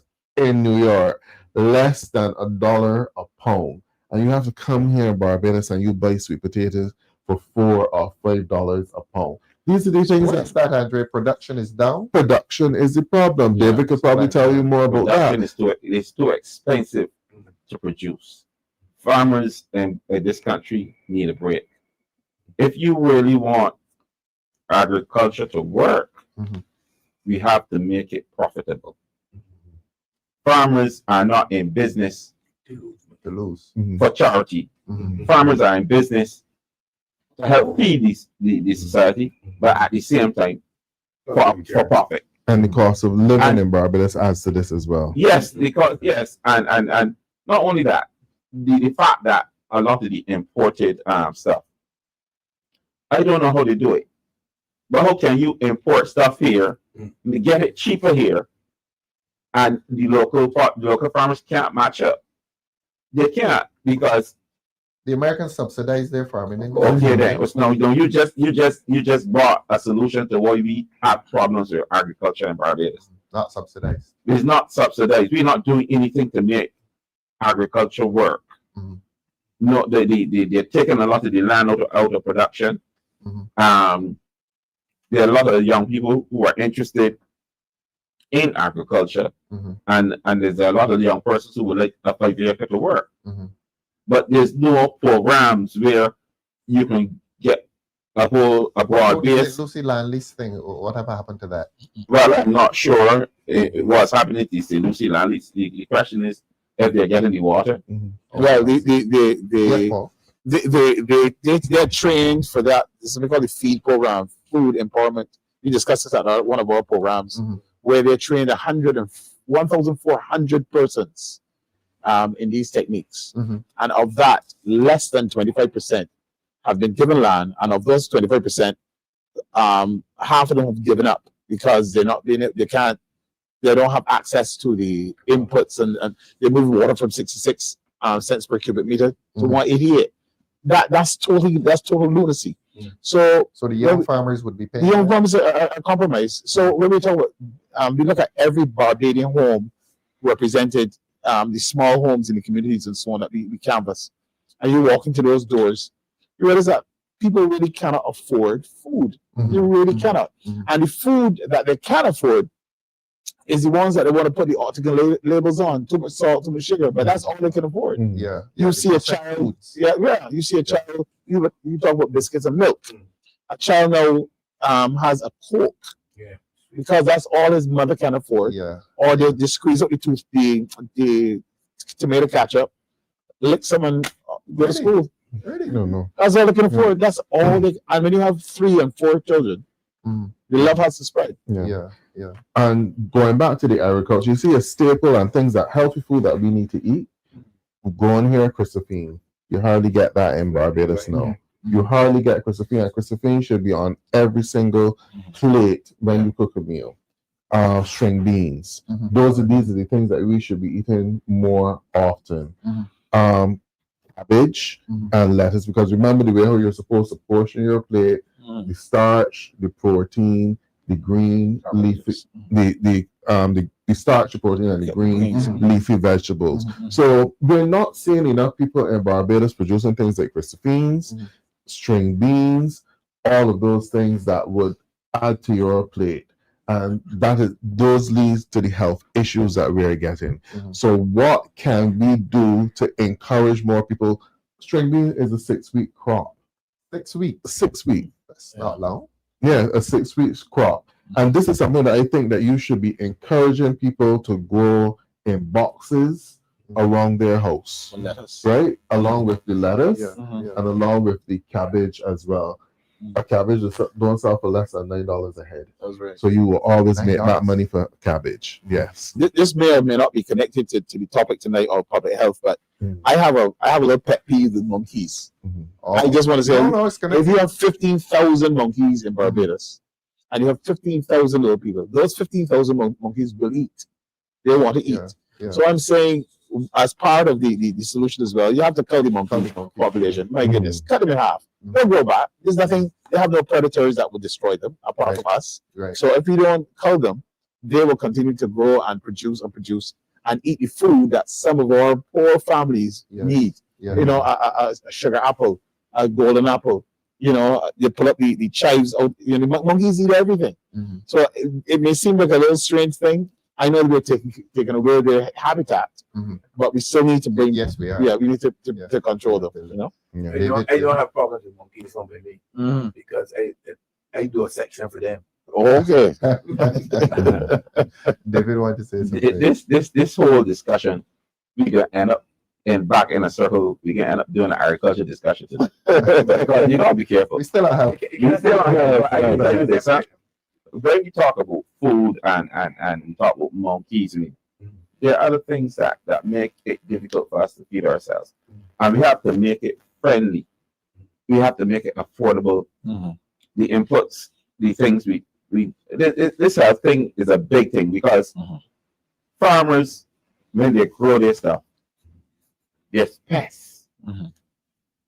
There's the monkeys and the other thing. You see predial larceny. Yes. That's a serious thing in Barbados. My mother's 84 years old. Right. So my mother's 84 years. I don't want to call you around. And she does gardening. That's what keeps her alive, in my opinion. She had a bed of chives. And a gentleman walking to my mother carrying the whole bed of chives. And he had come and he said, look, Mums, I want some chives to plant. I went and plant them about a quarter mile away in another garden. And my mother knows about it. I know about it. But, you know, as a decent citizen, I would pray for him and hope that he would find a better way to do business. But that is a problem in this society where you're growing your stuff, you're dealing with fertilization, you're dealing with water, you're dealing with pests, you're dealing with all kinds of different issues. And by the time you bring that crop to market, somebody comes the night before and you go and you see it just bare land. And that by itself can create mental health issues in farmers. So when we talk mental health, the farmers suffer seriously their mental health is under serious challenge when it comes to trying to produce food. Sometimes you put a lot of money into these things and come up with zero. Yeah. There's no insurance. There ain't nothing. There's no insurance ain't insuring the garden because they can say, well, the risk is too high. Right. So the farmers, we need to do something as far as food security in Barbados is concerned. Yeah. We have no other choice. The Barbados Labour Party will not do it. We have, as a party that cares, we have to save agriculture and Barbados will save of food security. We have no other choice. Because right now, as it is, if with the situation in Venezuela and that escalates, we are going to smell hell to eat in Barbados. Marva Hunt was telling us the prices of things. She said golden apples are $3.50 a pound. You laugh, Paul, because you never bought a golden apple. I never bought a golden apple in my life. We have a smaller population now, and we used to just walk around pick golden apples. We are planting fruit trees in Barbados. Do we have the space for fruit trees? If we do, why are we planting fruit trees? A million. A million fruit trees. A million trees. They said Million million trees. Yeah, but not fruit But trees. they don't have the sense to plant fruit trees. Yeah. If we are buying golden apples at $3.50 a pound, shouldn't we be planting fruit trees? Oh yeah. I think we have the space, Paul, don't we? I think so. I mean, we need, I mean, apart from the monkeys, but we need to be, I mean, I'll be honest with you. I am supporting as the shadow spokesman for environment. I do endorse the planting of 1 million trees. Yes. Fruit trees, though. Fruit trees. Fruit trees, All trees, but specifically, I would say it's 70-30.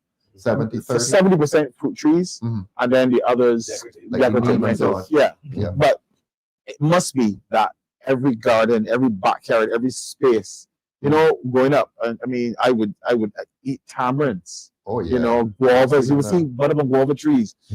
This is coming up to December. You get a lot of dunks, and they're now getting these very big dunks and so on. Trees, the blossoms are on. The blossoms are on the trees now. You know, but I mean, planting soursop. You mentioned Christophine. I love. Recently, I've been eating a lot of lettuce. I don't know why.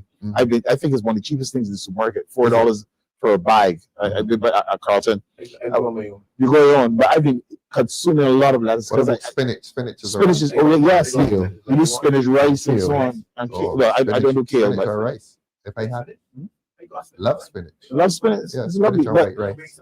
But we And need some to sweet be dog. really planting fruit trees, spinach trees, Spinach vines. spinach vines. Yeah.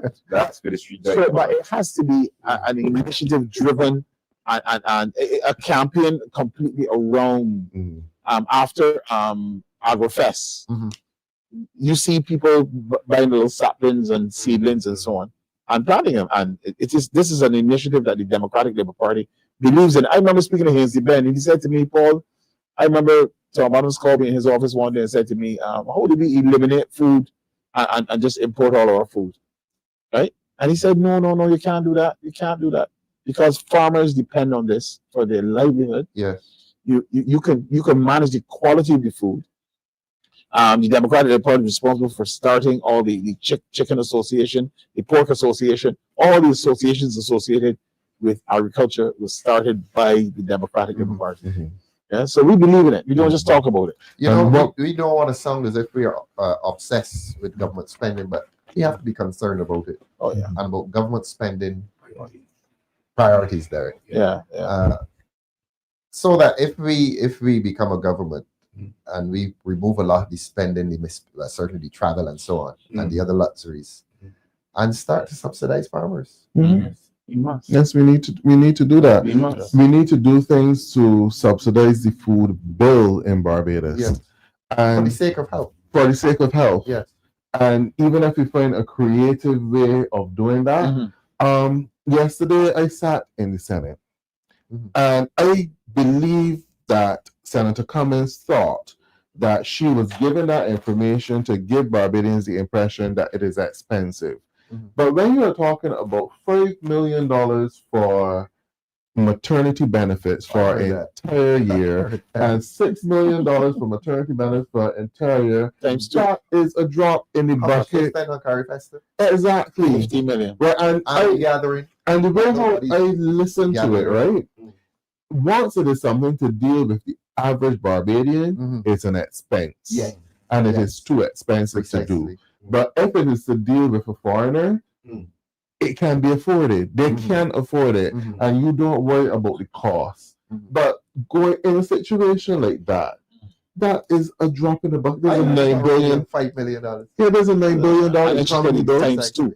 Double the, just get the amount for meals. Right, so $12 million. So my $5 million over a year. Over a year. So, and even if you add the paternity leave, it wouldn't go to $12 million. But going back to your point, the government needs to open its coffers and start to put money in places to help reduce the cost of living in terms of food for Barbadians. Yes. No one should be paying $30 for a chicken. No. And you need a chicken on your table every single Sunday. Yeah. No one should be paying $9 and $8 for Potatoes. Are you talking about fish? Because they don't eat chicken. So I gotta represent what I eat for a pound of fish. Those are the prices. So you need to see all the boats still there. When you check the car park, some of the boats are still there from Barrow last year, July gone. More than a year now. So a lot of the fishermen are not back on the water. So as a result of that, the price of the fish has gone up. Right? And the government can do better. Remember that we had a program where we were supposed to subsidize the farm gate cost of milk to make milk cheaper for so that instead of you buying the sweet drinks, you would encourage more children to drink milk. Because remember, you had the milk program within the school, and to use milk as that beverage as a result of the sweet drink. Now, the milk in the supermarket is more than $6, sometimes $9 a carton. And you have been bringing in some imported milk, which I have stopped buying because I recognize that by the time I get to the end of the carton of milk, it is spoiled. So I've started back buying the local milk in the small containers. In the small containers. Because when you buy the imported one in these larger containers, even though it might be like $6 or something like that, but it spoils before you get to use all of it. But the government needs to subsidize food in Barbados in a more open and transparent way. Give the farmers subsidies so that you can reduce the cost of food. Because I do agree, the cost of living in Barbados, I said to myself, look, do not expect sweet potatoes to come back down. The price of sweet potatoes to come back down because the farmer still has to live. Yeah. Right? But you need to do some subsidies so that if the price of the sweet potatoes to come down, something is given to help the farmers to bring that down. Because Barbadians need to be eating healthier. Well, we have to eat, and then we should eat healthy. You have to eat, or you should eat healthier. And you cannot continue to run to one place because that's the cheapest place that you can get something to eat in Barbados. But it is not the healthiest because they don't look at the amount of salt that you're putting in. It is not a balanced diet, and it is filled with a lot of things that you should not really be eating. So we need to do better. Andre, you mentioned fish. Derek, credit to you. Let's do some politicking. I was at a funeral at St. Mark's and St. John this week, Tuesday, and a fisherman came up and said thanks to us for helping him to get his money. He's a fisherman, and he was at the funeral. Let us pause and express condolences to the Brathwaite family of Collie Savannah. I know you miss your mom and so on. We're very, very sorry. But that fisherman came and said, thanks to us. And you were at the center of that, Derek, pushing the case for the fishermen. And I think in some cases they got $9,000. And we were agitated. We had 2 press conferences here. This room was filled with fisher folk. We're still going to agitate for the fish vendors, though. They paid them only $1,500, and we want them compensated. So let the government understand that we are still pressing the case for the fish vendors. And we lost one of them, who was here at the forefront of our battle, and she St. died a Philip. few months St. ago from St. Philip. Yeah. I'm trying to remember But the name now. the other thing is that only this week the market didn't have ice. Yeah. Oh, I was going to Okay. say that. There's So that- there's a big look, issue with ice. Paul, it's a question of disrespect. Yes. Yes. I mean, why should people in that industry yeah. Yeah. find yeah. that something that they need in the It's industry? fundamental to Fundamental. a fisherman. And every couple of weeks, Yeah. no ice, and they You become could build a new building frustrated for Carifta. for For that wooden thing in Newton. Yeah, that's We're important. going to talk about it all But the these time. are these We're are going to talk about it all the yes, yes, yes. I time. appreciate The government that. has to stop. I got a fisherman called me and asked me about this week again. He said, "Listen, we don't have any ice machines. Where is the Happens ice?" a lot too. Yes, Mm. you know. As if you can You know, forget. yeah. What could be so difficult to have somebody doing visit the ice machine, Precisely. servicing them, Precisely. making sure they work, changing the parts. What? How that gets? Well, the I don't government know. behaves as if they're doing them a favor. And you fix it. No, but you fix it. You fix it.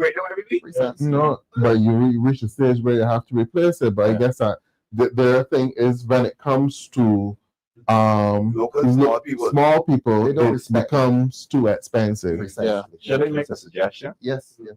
They got some free buses from the Chinese. Mhm. Tell them send a fleet of ice machines. Well, good one, good idea. Yeah. You see, that's how we govern. That's how the Democratic Party governs. You get it done. You see, and this is the problem with this particular government. We are about solutions. We are about making sure that the fishermen get their ice machines, right? And when the hurricanes are coming, we go and lift the boats out of the careenage and put them on so that when the hurricane pass, they have their boats available. They left the boats in there and they got all mashed up. But that's a whole different topic. But Ralph, I realize that this topic about food Mhm. well, Health. and health Mhm. specifically brings me right back to the critical issue of non-communicable diseases Mhm. Yes. and our polyclinics. Yeah. And one of the things that is happening with poor food is the low protein and so on. There is a lot of damage to your kidneys, to your heart, to your vessels, and so on, Mhm. resulting in a lot of vascular damage and Right, loss of right. amputations and so on. Which leads me to an issue that is happening in Barbados right now with our Read polyclinics. Alvin Babbitt. Yeah, Yeah. Alvin is saying. I was as we saying, as we discussed- discuss the health situation in Barbados, what is the current state of the hospital and services at the polyclinics? You Oh, tell us, perfect. Paul. I didn't realize that it was, Yeah. it was back that. Thanks, Alvin. Thanks, Alan. But I find that we are lacking nurses in Barbados. We do not have enough nurses. Met one at your meeting on Sunday night. There you go. She's a was- beautiful lady. Oh man. She Oh, told me yeah. So much. Don't call the name. No, I don't call her She name. told us so much about the state of the hospital. Yes, it's horrible. I remember when the president of Barbados, Mr. Bossett, was Minister of Health. Mhm. She's not president yet. Well, to be, soon to be, in president waiting. Mhm. He was considering opening, telling Barbados, we're going to open 2 polyclinics. Yes, We're going to have 2 yes, polyclinics. yes, And I called him. I Promised said, 24 hours. about 24 hours. Mm. And I called him. I said, Mister, I said, what you're doing is a noble thing. Mhm. But I am asking you to consider this. And I was it was a shadow in health back then. I said to him, I'm asking you to consider this. We do not have enough nurses Mhm. to run a 24-hour facility. Mhm. Sir, I will humbly ask you to just open one for now because we can't. And he said, thank you. And this is why I have respect for the man. He says, Paul, thank you. Thank you for that. Mhm.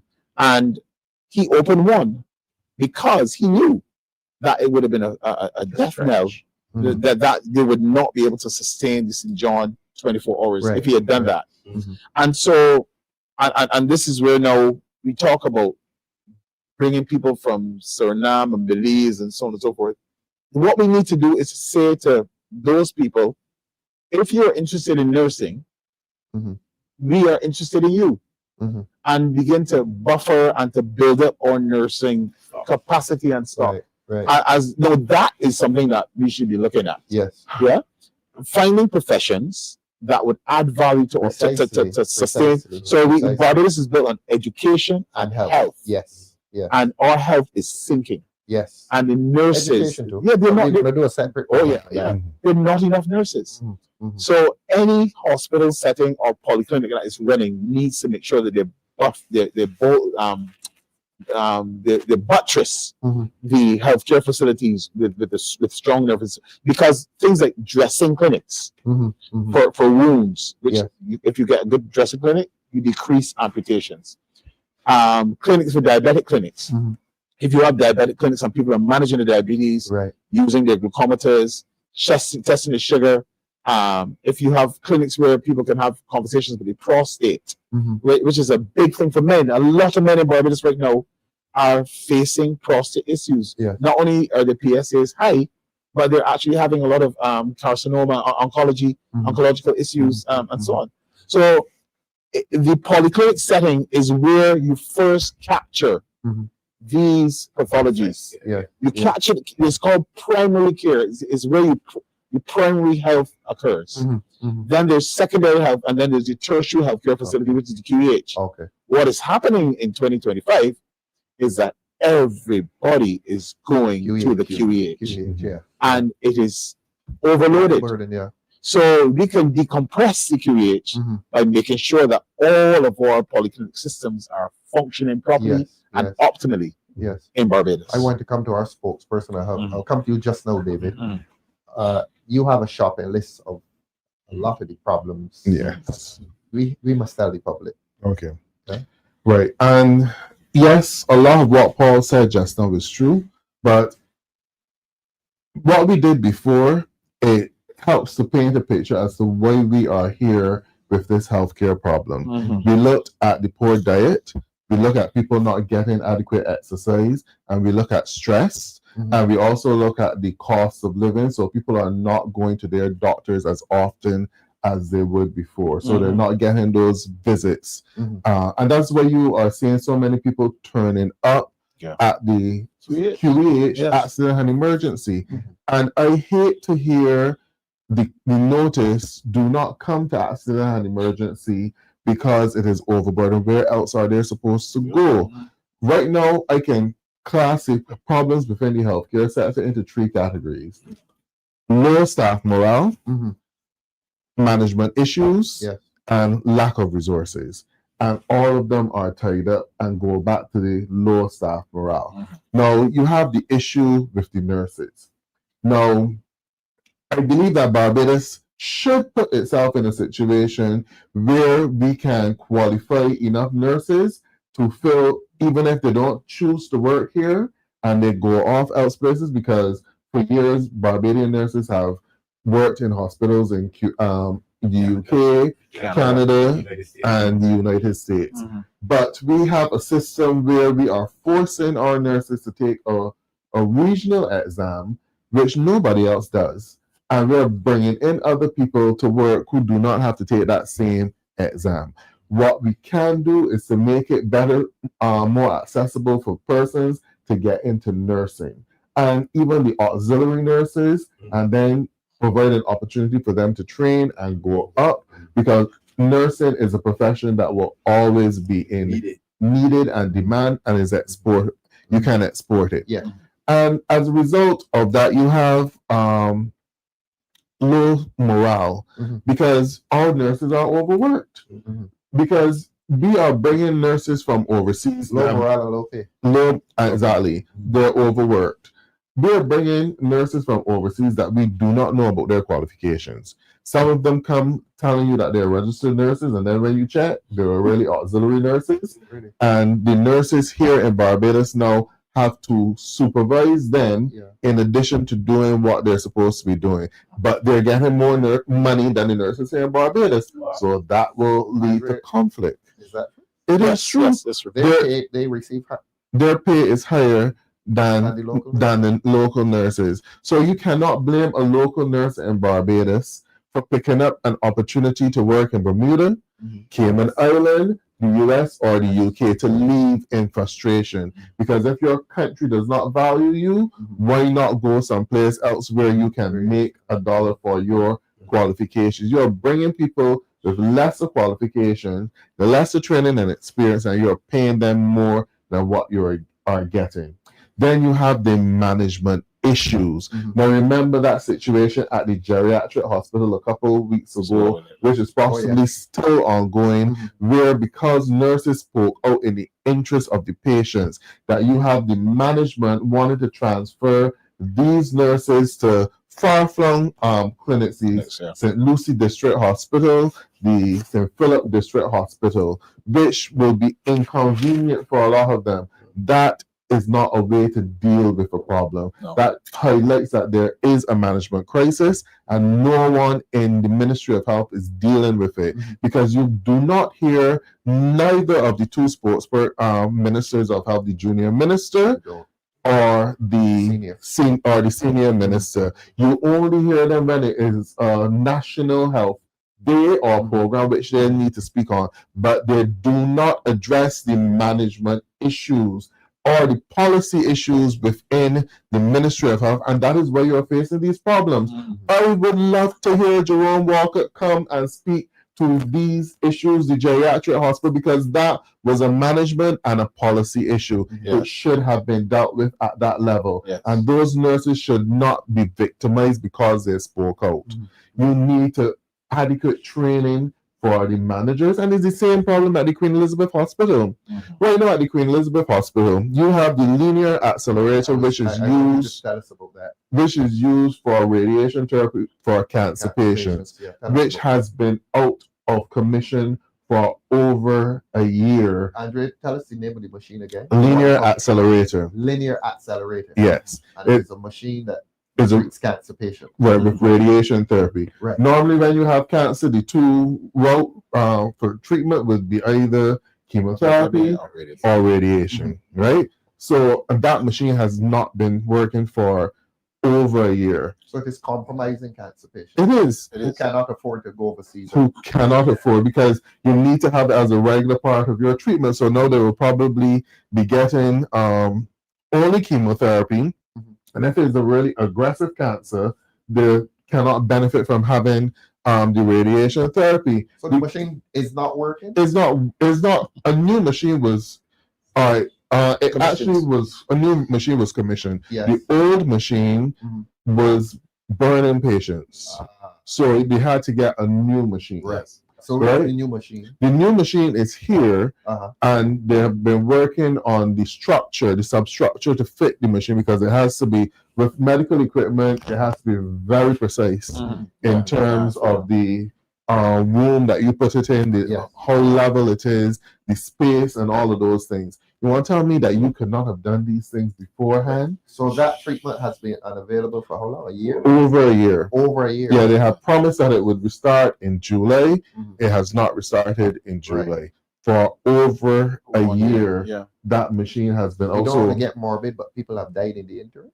Well, if you're not getting therapy, aggressive therapy, and for example, something like the prostate. I mean, we have some ocular and senar cancers in the prostate that are very aggressive, and because they can't get therapy, they die.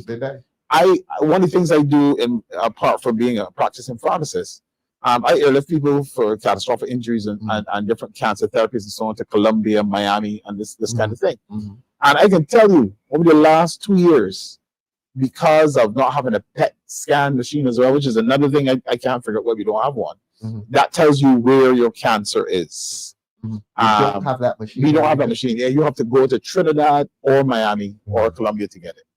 So you can idea as to the price of that machine. It's not even $1 million. It's not $500,000. It's less than that. Let's go back to Newton. How much you spend at Newton? Newton and Trifest. And we gathering. And we gathering. These people's priorities. Right. You know, at $50 million overrun for hope. We can afford these things. We can. So the public needs to hear that. Yeah, we can afford these things. Money has been there. Yes. But it is being spent on. But if it's spent on a vaccine scandal, you know. Yeah. The thing is that because of the lack of certain services, what happens is that we have some good doctors, and when they have hit their level, when they hit here, and technology cannot help the patients, what do they do? You have to send them outside of Barbados. And so we've been sending patients to different places.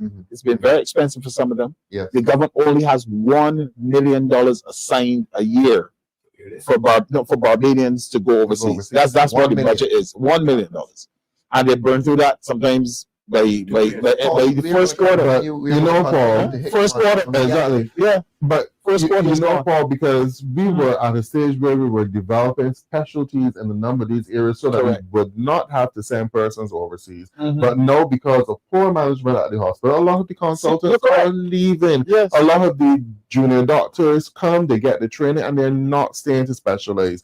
Right now, Leaving and going overseas, you mean? Or all going into private private practice. Right now at the hospital, dialysis patients. A lot of dialysis patients spend time in the hospital because they're waiting to get the ports, the catheters. Yes. Right. So as long as you need dialysis and you have the temporary catheter, you have to remain in the hospital. Yes. So some people actually stay in the hospital for over 3 months, just waiting for that operation to get the permanent catheter or the fistula. Right? And the best form of treatment is the fistula, but you don't have enough vascular surgeons to do that procedure. Yes. Dr. Durant and Dr. O'Kello Ward are the two persons that do that, and they are overwhelmed. I mean, they have a lot of work. Right. You know, so we are not able to so we have HR problems within our hospital, within our healthcare sector, because they're not able to retain the specialists. A lot of young surgeons, they're just getting the training. They cannot put up with the inefficiencies within the hospital setting, because it's not just working with square pegs and round holes, but you can imagine a frustrating situation where you don't have the equipment you're supposed to use. You come today, it working tomorrow, it broken down, and then it wouldn't be fixed for another 3 weeks or so. All of these are things that are frustrating people. Remember that in Barbados, we still have people who have been waiting for. If you go to the hospital now, and your doctor tells you that you need a CAT scan or MRI, unless you can afford to pay for it privately, your waiting list could be 3 to 6 months. That's right. And there's some people who are waiting for over a year to have certain surgeries done. Yes, that's simple things as hernia.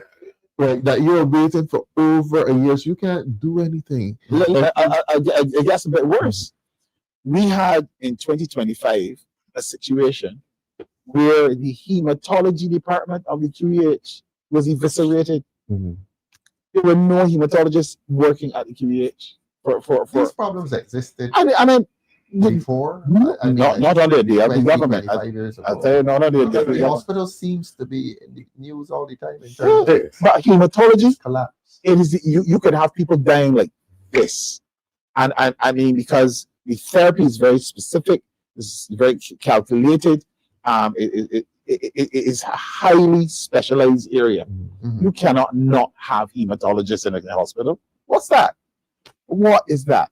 And this is one of the faults that I would say happened at QEHs here. That to me was an atrocity, to say the least. I think that, but we will never know how many Barbadians were compromised. We will never know the story. Compromised and died. We would never know. You never know. And then, as Derek would have mentioned earlier, you have the issue of the drugs as well, the medication. Especially for elderly patients, they do not like to have to change medication, because if you were taking a white pill and it now changed to a yellow pill, they think that they took the wrong medication. But you have constant changes in the brand of the medication, and sometimes they're out of stock for a long period of time. That's the issue. You still have a number of situations where persons have to pay privately to get certain tests done. Remember that we were told on a previous DLP TV show about pregnant women having to pay to get ultrasounds, which should never be happening, because you need to have an ultrasound as a regular course of your pregnancy to make sure that everything is correct with the fetus. Fundamental. Right? So you should not have to be doing that. Some money was put into the budget to outfit the polyclinics with ultrasounds. This was since April. Have any of the polyclinics in Barbados received those ultrasound machines, or pregnant women still being sent to private facilities to get an ultrasound. All of these things we need to take care of, and that's why there's so many challenges. The bed issues at the hospital. Accident and emergency will always have issues because you cannot get the persons onto the wards because there are not enough beds. What should have been done with Harson's Point, instead of it being rented out To a construction company. to bring in laborers for a construction company or for storage for a construction company, it should have been. Well, it was already outfitted. Yes, it was. It should have been maintained. The government borrowed $120 million from the Europeans to build the hospital down there, For COVID, to outfit it for and it COVID. is now housing migrant labor. Migrant Where the labor are $120 storing. million going? Huh? Where has the 120 million that we gonna have to repay? That we probably The still people of repaying Barbados it. have to repay. And Paul would probably be able to tell you with medical equipment, once you move it and it is not being used, when you go yes, when you go back to it, it's probably not going to be any use to you. So should have maintained that facility, because what is needed in Barbados in terms of the healthcare profile, persons are coming to accident and emergency with more acute cases. They need to be monitored and observed for a longer period of time. So you have either very high blood pressures, very high blood sugars, cholesterol levels to the roof. all of those things. And Maxine is asking you what happened to the equipment, Andre. yeah, the equipment they did say will be taken out and put into storage. Okay.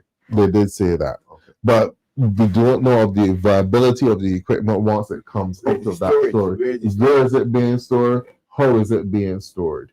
Right? But the point is, you had a facility there that could be used to take some of the pressure off of the Queen Elizabeth Hospital, the accident and emergency, so that the cases that needed long-term monitoring before you can assign them to a ward, you shift them to Harson's Point, so that you can keep a manageable flow within the Queen Elizabeth Hospital, and you have first dedicated staff at Harson's Point to monitor them, and then once you get the situation under control, you can then transfer them to the ward at the hospital for the care of the particular specialist. Yes, I want to add to that. If you don't mind. Before you go, Paul, I want Andre to read Mayfield Dottin. This is interesting.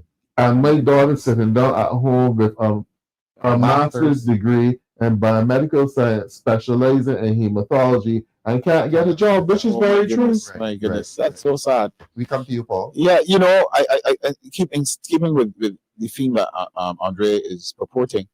This government spent millions of dollars expanding the accident emergency department. They made the place bigger, but the mouth of the hospital remained the same size. What do I mean? The accident emergency, we're seeing, let's say 100 people. They open it to see 200 people, and it's a newer facility and everything. But the issue is that the bedboard management issue is what is causing the problem. You cannot get people out of A&E through the dirty space. It's the same. There are no beds to put people in.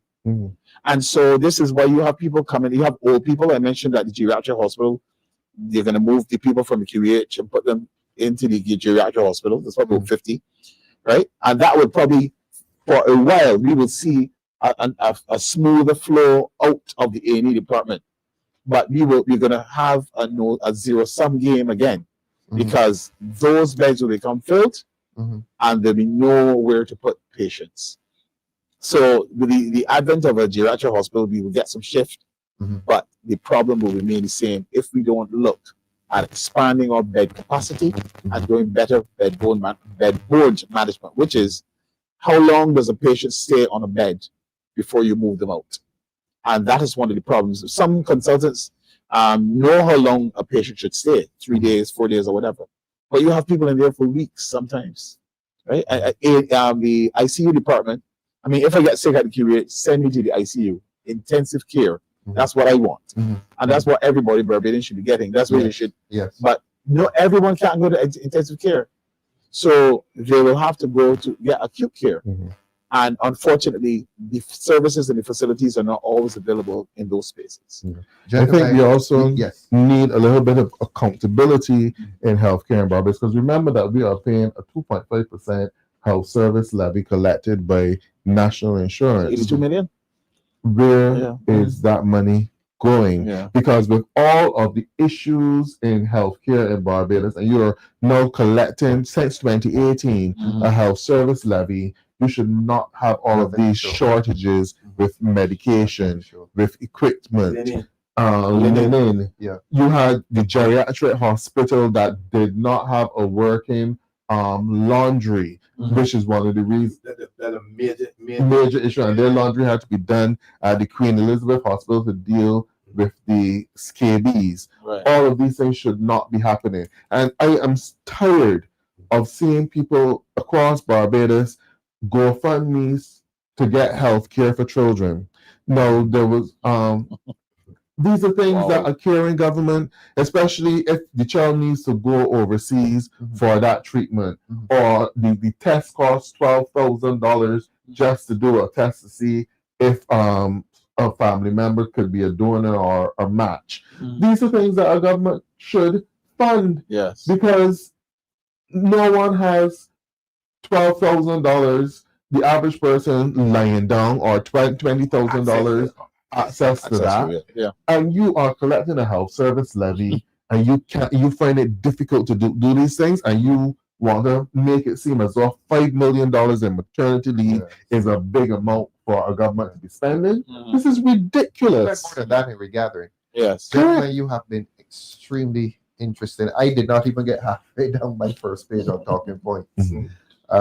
We have to come back because we did not get to NIS. I wanted to discuss the NIS scheme, what White Oak did to the NIS scheme in terms of the 1.2 billion write-off.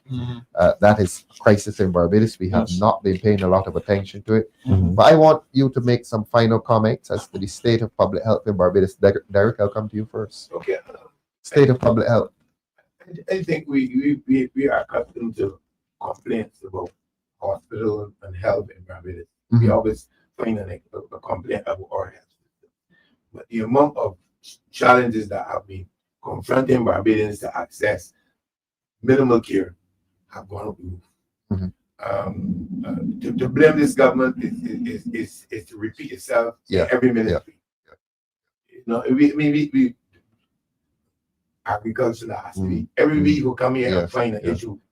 But health is too critical. Yes. Right. And as our people are getting older, going to the hospital is a challenge. Some people don't want to go, and that's unfortunate. Yeah. Some people don't take me to the QAH. That should never be said about our hospital. I think that the government needs to do something, or let's get another government that is willing to do what the people need. Correct. Yes. David, final comment. State of public health in Barbados. I don't understand why Barbadians don't realize that this government don't care about us, because you got a situation in the hospital where you're not getting the care that you're paying for. It comes straight up your salary. Before you spend a cent, the government already got 2.5% taken out. Now, the situation there that we haven't spoken about yet, language barrier. You bring nurses in here who can't speak English. And I had this discussion with one of my constituents who happened to be a nurse. And she's overworked because even though she have other nurses working with her, she has to be the main person there because they're not speaking the language. I don't understand what kind of government would bring people to take care of us who can't communicate with us. Interesting. This is crazy. Interesting. I mean, how much more do they have to do to prove to us that they don't care about us? Paul, I want state to of public health in Barbados. public health. I want to thank the nurses. I want to thank the doctors, the pharmacists, the medical technologists, microbiologists, and all the persons that have been holding the healthcare system in place. Yes. I want to say to them that help is on the way. The Democratic Labour Party is aware of what needs to be done in this country. And we are going to we have a plan for the healthcare system in Barbados that will put it back on course. Yes. Where the health of the geriatrics, the pediatrics, and all Barbadians will be taken seriously, and that the resources will be provided to ensure that Barbados remain healthy. Yes. A healthy society, yes. Because that is what brought us this far with some of the oldest people in the world. And we want to make sure that we keep that flag flying high. Excellent. We're on the way. Help is on the way. Thank you. And we'll end with our spokesperson on health, Andre. Right. Well, definitely we have to continue this discussion. We did not even touch environmental health. That's right. Which is the health inspectors, and the major complaint that you get when you go through communities, the rodents, the mosquitoes, you don't see the environmental health officers because this government is not replenishing the environmental health officers. So we need to look into that as well. And now with the increase in the rain, you may possibly have dengue cases coming up, and always you need to deal with the rodents and stuff like that. But definitely there's some major issues in healthcare in Barbados. The two ministers, waste of time, can't the Prime Minister deal with them in terms, but I don't know that she has the clout to fire them, because if she fire them, she should really fire herself as well. But there's nobody else. And there's no accountability in Barbados as to where the money is going. So we definitely need to do better for the people of Barbados. Thank you. Our spot meeting program continues on Sunday. Where are we on Sunday? In Christchurch by Buffy H. Marlow. H. Marlow, Silver Sands. Anyhow, everybody in Christchurch knows Buffy's shop. That's where we are on Sunday. We're bringing our meetings to the people, literally to your doorstep. We've had excellent meetings, Andre. Paul, you hosted a very, very good meeting on Sunday, Raymond's Village, the Sunday before. Where were we? We were in Factory Avenue. Yeah, excellent. We are taking the meetings to the people of Barbados. Yours was the one at Bush Hall. And then before that, we were in Howard Supermarket. And then before that, we were in St. Philip. So this Sunday, this is Amoy. Amoy is our candidate in Christchurch East. Buffy's Bar. That's the name of the bar, isn't it? Yeah. Buffy's Bar. H. Marlow. Buffy's Bar. H. Marlow. Sunday at 5:30. 5:30. 5:30. Yeah. Melissa speaking too. Melissa is speaking. Melissa Howard. Corey Greenwich. No, Andrew Cave. Andrew Cave, sorry. Who else is on? Stop waiting around, Thorne. We should know these names. Yeah, they invited We should do John, our spokesperson on education. Andrew, you're not there on Sunday? No, I'm not on the list for Sunday. You're not on the list for Sunday. There's a Christchurch meeting. Anyhow, I understand Minister Abrams is sending out people to record us. Come. We're not afraid. We're going there to tell the truth on Sunday. We've had a good program. We're going to come back next week, Tuesday, as usual. But see you on Sunday. It's for the public. There's spot meetings. But we're coming to you in Christchurch on Sunday. And we're going to deal with the truth. We're not coming there to tell any lies on anybody. We're not coming there to defame anybody. So join us then. Thanks. Have a good night. God bless. And God bless you, gentlemen. Thank you. Thank you so much.